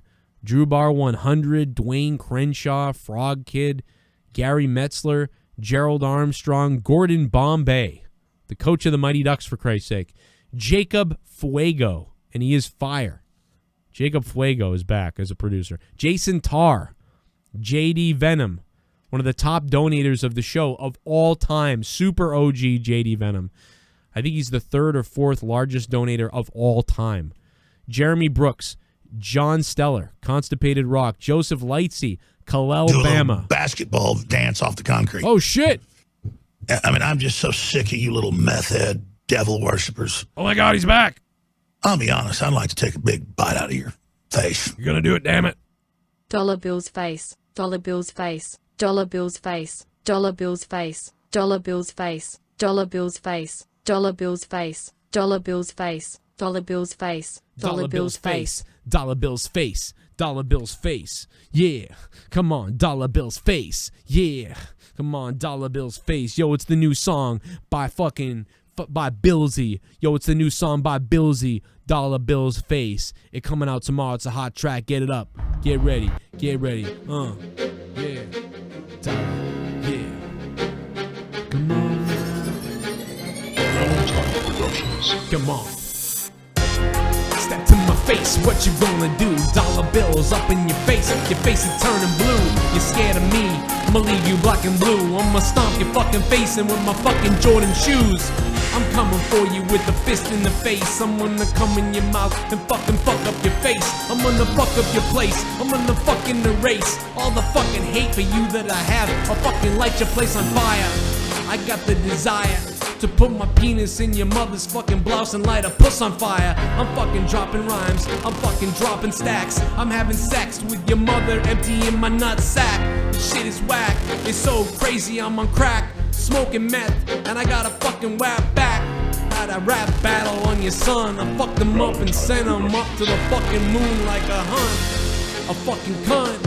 I'm gonna smell the backside of your mother and your sister and your brothers a run. Your family's done, your cousin is fucking thrown to the sun. You're gonna burn up in the atmosphere, that fucker's queer. It's June, gay pride, take it in the rear. You hear? I'm coming for your whole fucking fam. I'm gonna torch your fucking van. You piece of shit, my name is Dan. Fuck you, fuck me, fuck fucking everybody. Fuck you, fuck me, fuck him, and fuck everybody. Fuck you, fuck me, fuck him, and fuck everybody. Alright, I don't know what the fuck just happened. I'm sorry. James Metzler, thanks for the donation. I don't know why it sent me into that fucking spiral. JDVenom, Jeremy Brooks, Joseph Lightsey, Alabama. And ladies and gentlemen, And I run shitty in Philly, we're pretty, yo, this whole city, we're gritty, yo, we might eat our own shitty, yeah. You wanna fuck with Ryback? In the city of Philly, we eat shitty, we're gritty as can be, we can survive off our motherfucking own feces. In Philly, we're gritty, in Philly, we're gritty, this whole city, we'll eat our own shitty, in Philly. Why our mascot looks like a... Ryback, I summon you. Yeah, you want to summon me? Go ahead. You want to fuck around, Moss Blaze? First, I want to say thanks to the producers, like Starscream. Yeah, Starscream, Matt Rossmeier, Mikey Gwaz from Brooklyn, Mike Torian, NickY J, Sith Negan, Spiderland Leafs Fan, Steveo, and of course, Talk to Me Nice and the Bear 1322. Yeah. Finish it. You want to finish it, Moss Blaze? You want to fucking finish it? Yeah, you want to do it? You want to fucking finish it? I will fuck you up. Go ahead. Fuck around and die. Watch what happens. Seriously. Watch what happens. More. Yeah, I'm coming. I'm gonna get you. I'm gonna fuck you up. Yeah, I'm gonna finish it. I'm gonna finish in it. Come on, finish it. I'm gonna fucking come on your head. More. I'm gonna come up inside your face. Wake up. It's feeding time. Yeah. Come on. Finish it. Fuck it. Fuck it. Yeah. Finish it. I'm gonna finish in it. Do you want me to finish it? Do you really want me to do it? I swear to God I'll do it. I will finish in it. I will fucking finish on it. I will finish on a gin and tonic. Do you understand that? I will finish on a gin and tonic. Yeah. Yeah. Come on. Yeah. Oh my God, I'm gonna fucking so hard right now. I am so fucking hard. Are you all ready for me? Because I am Ryback. Ryback Roar. Do you understand how dangerous I am in the ring? I don't think you fucking understand how dangerous in the ring that I am. I am capable of fucking people up. I will hurt you. Shell shock. Fucking shell shock.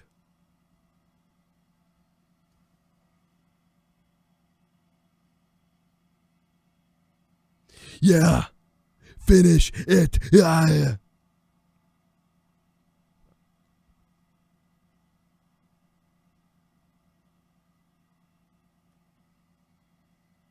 You want to fuck around with Ryback, Rybok, Ryblast? I don't know. I've lost my mind. I'm sorry. Whew. I'm going to snap out of it right now. I'm going to snap right out of it. Oh. Philly, pretty, yo, this whole city, Gurgle. pretty, yo, we might eat our own shitty. Yeah, we eat our own shitty. In the city of Philly, we eat shitty. We're gritty as can be. We can survive off our motherfucking own feces. In Philly, we're gritty. In Philly, we're gritty. This whole city, we'll eat our own shitty. In Philly, that's why our mascot looks like a Grundle, grundle your bleached asshole. Grundle, grundle. Yeah, baby. Grundle up my bleached asshole, Moss Blaze. Fuck yeah, baby. Give me that grundle, son. Go down on me and give me that grundle.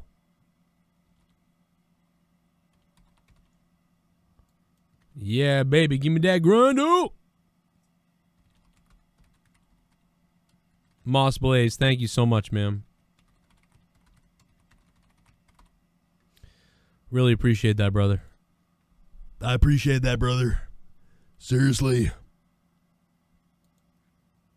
I appreciate that, brother. Listen, if you ever want to hook up, Moss Blaze, you want to smoke up, you want to drive around the streets terrorizing people, hit me up, dude. Me and you could terrorize the fuck out of people, I bet. I think me and you could really do some damage out there. Like, I don't know what type of damage, but I think we could do some damage. Like at the bars, like, and messing people up and just really torching people up. You know what I'm saying? Like, I think we could do it.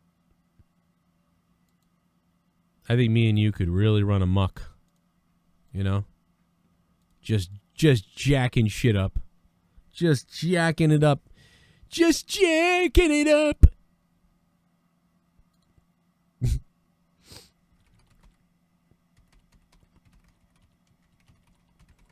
Am I being a little too weird tonight?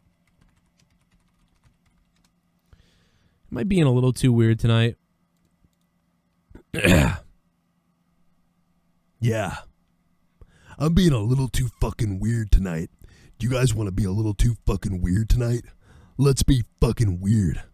Let's be weird. Yeah. Let's be fucking weird. Do you want to be weird with me? Let's be fucking weird. Yeah. Rybatch. Rybotch. Yeah. Let's go. Let's do this.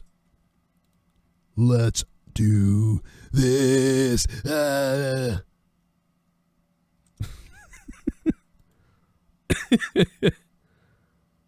Oh, man.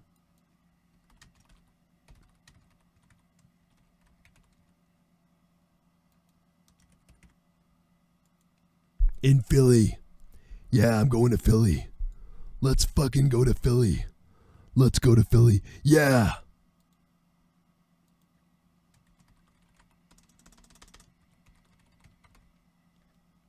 In the city of Philly, we eat shitty. Here we go. I'm about to get it, man. Here we go. About to get it, man. Here we go. Here we go. Here we go. Oh, no. Google China, Google China, Google is God, Google China, Google China, Google. Mm-hmm. Yeah, I'm hoping that by you doing that, maybe we'll show up in the feeds again. You know, maybe we'll show up in the search feeds again. Do you think we can show up in the feeds again if you do that, James Mesner? Yo, James Mesner, much appreciated, brother. Should I call JD? JD's texting me. Maybe I should call him. Maybe I should just call him. You know what I mean? Bash your fucking head in. Yeah. You want me to do this? Should I call JD? You guys think I should call him? Because I mean, he did text me. He was like, "What's up with those? What's up with the tweet beef?" I just wanted to jump in a fight that I had nothing to do with and just start shit. That's what I did. That's all it was. I don't like Sean. I think he's a suck up. He's probably a nice guy, but I just like messing with that guy. His eyes are so close together. He's like, "Hey, Triple H, can I ask a question? I'm from Wrestling Fightful." Fucking dildo.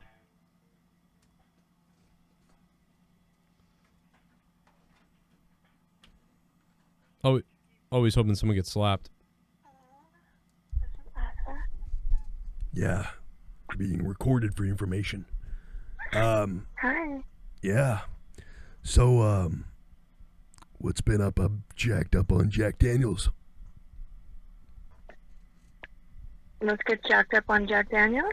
Yeah, I'm getting fucked up. I'm getting launched. I'm ready to go. I'm like fucking pacing around here and there's nothing to do. I can't even fucking... Oh, shit. Yeah, I can't even release. I want to release on something, but it's like so fucking built up. So I pace it around, just shots at Jack Daniels. Okay, shit, I'm down. Yeah, fuck yeah. I'm gonna come on your head and slap it off. Fuck yeah, let's...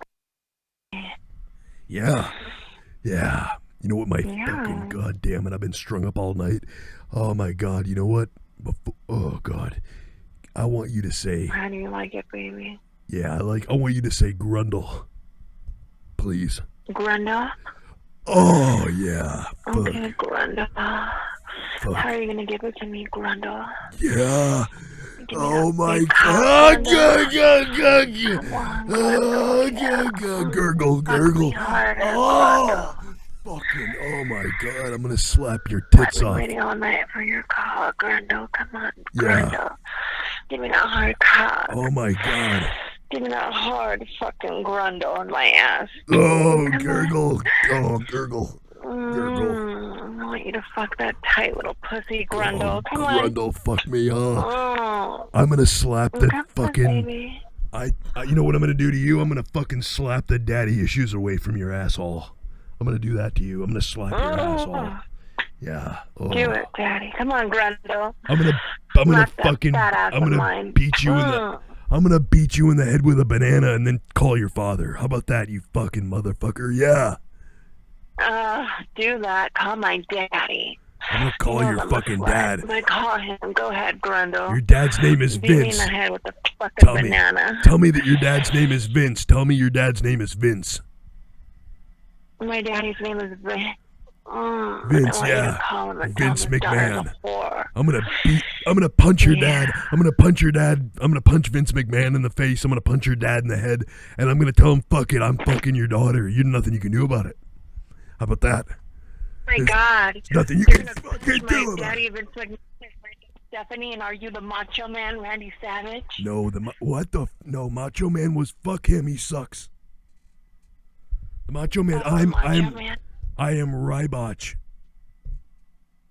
Rybotch. Okay, and are you fucking Stephanie McMahon, Grundle? Oh my God, you're gonna be Stephanie McMahon? Yes. Oh my God, and we're gonna fuck in front of Shane McMahon. Oh my God, you're naming the whole McMahon family. This is fucking crazy. It's like WrestleMania. Are you serious? Yeah. I'm a wrestler. I'm a fucking wrestler, so you would love me. I would fuck the fucking wrestling into you. I'm a wrestling fan, baby. I've always been. Yeah, you kind of sound like Mankind and The Rock. Oh my God, Let's have a porn, call it The Cock. You're like Sasha Banks is what you sound like. To be honest, I wrestled her once. Really? I always liked Deborah McMichael. That was like my favorite. Oh yeah, Deborah Stone Cold beat the shit out of her. Oh my gosh. Okay, well, I want to be Stephanie McMahon anyway. Yeah, you should be Stephanie because Deborah. There was that stuff with Deborah was weird. But yeah, Stephanie. Oh my God, yeah, dude. I would put you down if you were Stephanie. Shell shock. Finish it. I would finish in it. Oh my. You're gonna be fucking Triple H's wife. Yeah. Oh wait. Yeah. Fine. We could be the whole Hunter family, the Hunter Hearst Helmshurst family, and we'll fuck each other in front of Vince McMahon. Yeah, you like. Oh yeah, we'll steal all fucking money and we'll inherit his business. Let's do it. You're the best, man. I love that. So you're like a Triple H fan. I could do Triple H's theme song right now. I swear to God, I'm a fucking. I could do his whole theme song right now. I want to hear it. Yeah. Let's do it. It'd be crazy. You want Ryback right now to do the Triple H theme song before I jerk off to you saying Grundle? So hot. I'd get so wet. Yes. Oh my God, I'm so into character right now. I'm hard. Oh my God, I'm fucking gonna lose. I'm gonna fucking explode. Yeah. Oh my God, fucking so hot. fucking better. So who's Grundle? Oh my God, yeah. That's one wrestler I've never heard of. Okay, gurgle. It's time to play the game!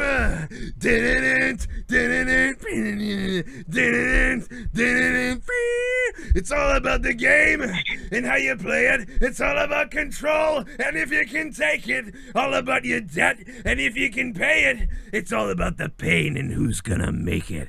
I am the game, you don't wanna play me. I am control, no way you can change me. I am heavy debt, no way you can pay me. I am the pain and you don't take me. Look over your shoulder, get ready to run like a little bitch or a smoking gun. I am the game, so I make the rules. Come on over here and you'll die like a fool. Trying to figure out what my move's gonna be. Come on over, sucker, why don't you ask me? Don't you forget there's a price you can pay, 'cause I am the game and I want to play. Ooh, oh my God, that was so hot.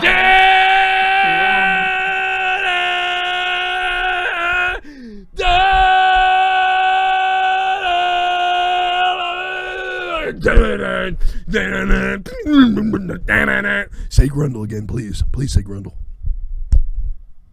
That was hot. Oh my God, I want to finish in it. Say Grundle. Say Grunt really slow. Say Grundle. Oh my God. Grundle. Oh yeah, fucking yeah. Oh, gurgle. Oh, fucking. Oh my God, I want to take you. I want to go to stamps.com and put a cum shot on the screen right now. Oh my God. Be so hot. I want to fucking. So sexy. I want to shave Howard Stern's head. And then fucking rub his head on your pussy. That's what I want to do right now. I'm gonna go now. I'm so fucking hammered right now. I'm like fucking. I've had so much Jack Daniels. I want to finger your vagina and then send it out for like a Christmas card. No, that'd be so sexy. Who's your favorite wrestler, Grundle? Yeah, my favorite wrestler in the back in the day, it was the Ultimate Warrior, because that's what I wanted to be like, a big dude, like fucking muscly and a shithead. So yeah, I'd be basically Ultimate Warrior, I guess, was one of them. But yeah, I was a big fan of, I like Macho Man. You said Macho Man earlier, but you know, to be honest, like, he never got as big as me. Like, I'm a lot bigger because I take supplements. I take supplements that make me feel really good, get me really bulky. Fat Body Burner Extreme on Amazon.com.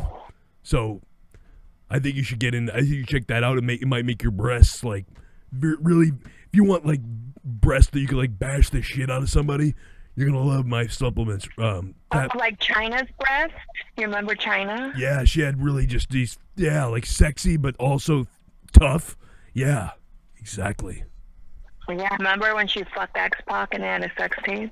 Yeah, I jerked off to that. You jerk off? You masturbate to that? I jacked off to it. I did. I watched the One Night in China when she got gangbanged. Hell yeah! You see? Hey, wait a minute. Have you seen Sunny's porn where she's like a mother, but she's getting slammed? No, No, I haven't. I gotta watch that one too. Yeah, it's called like Sunny Side Up or something, and her fucking some dude with like 70 tattoos and a dick ring bangs her fucking cornholes her. It's crazy. Oh my god. Yeah, it's weird. It's weird. Wrestling is weird. And then Alondra Blaze is videotaping the whole thing. It's weird. That is weird.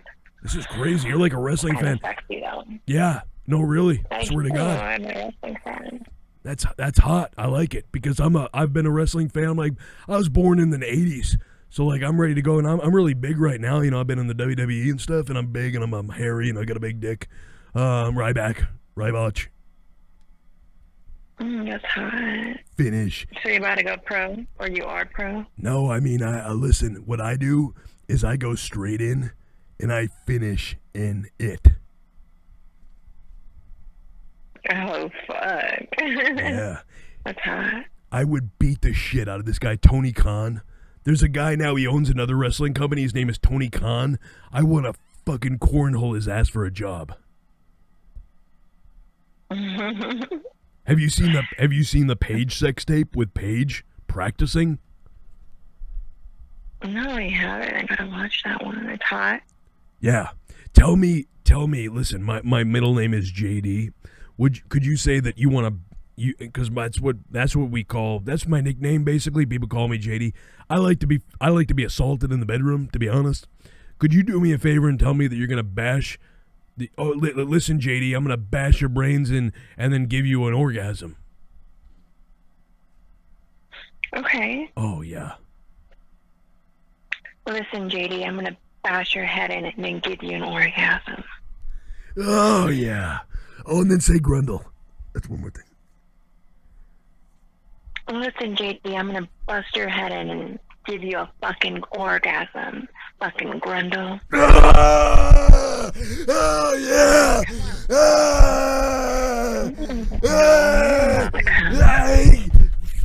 Gurgle.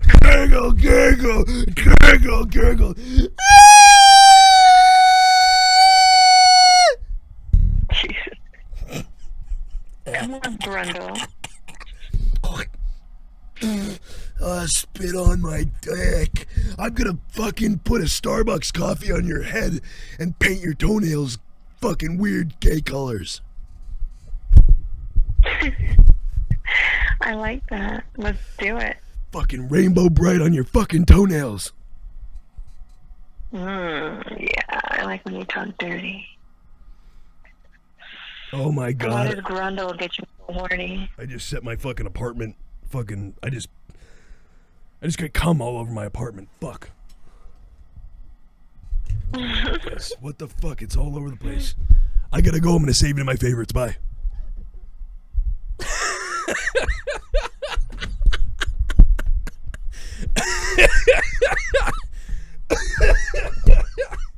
Oh my God, bro. Oh my God, dude. My fucking shit's broken. I think I broke my mic stand. That lady was awesome, dude. That chick was a wrestling fan, dude. She started naming Stephanie McMahon and shit. Holy fucking God, that was great. Good night, everybody. I'll see you on Patreon tomorrow and throughout the week. Good night. We love you. I hope you had a good night. I hope you had a good time. Thank you, James Metzler, for that last one. All right, I'm out of here. Peace out. At JCS Commentary on Twitter.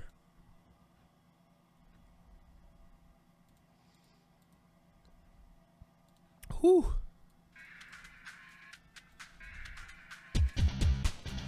This is the most mature audiences only shit you've ever heard.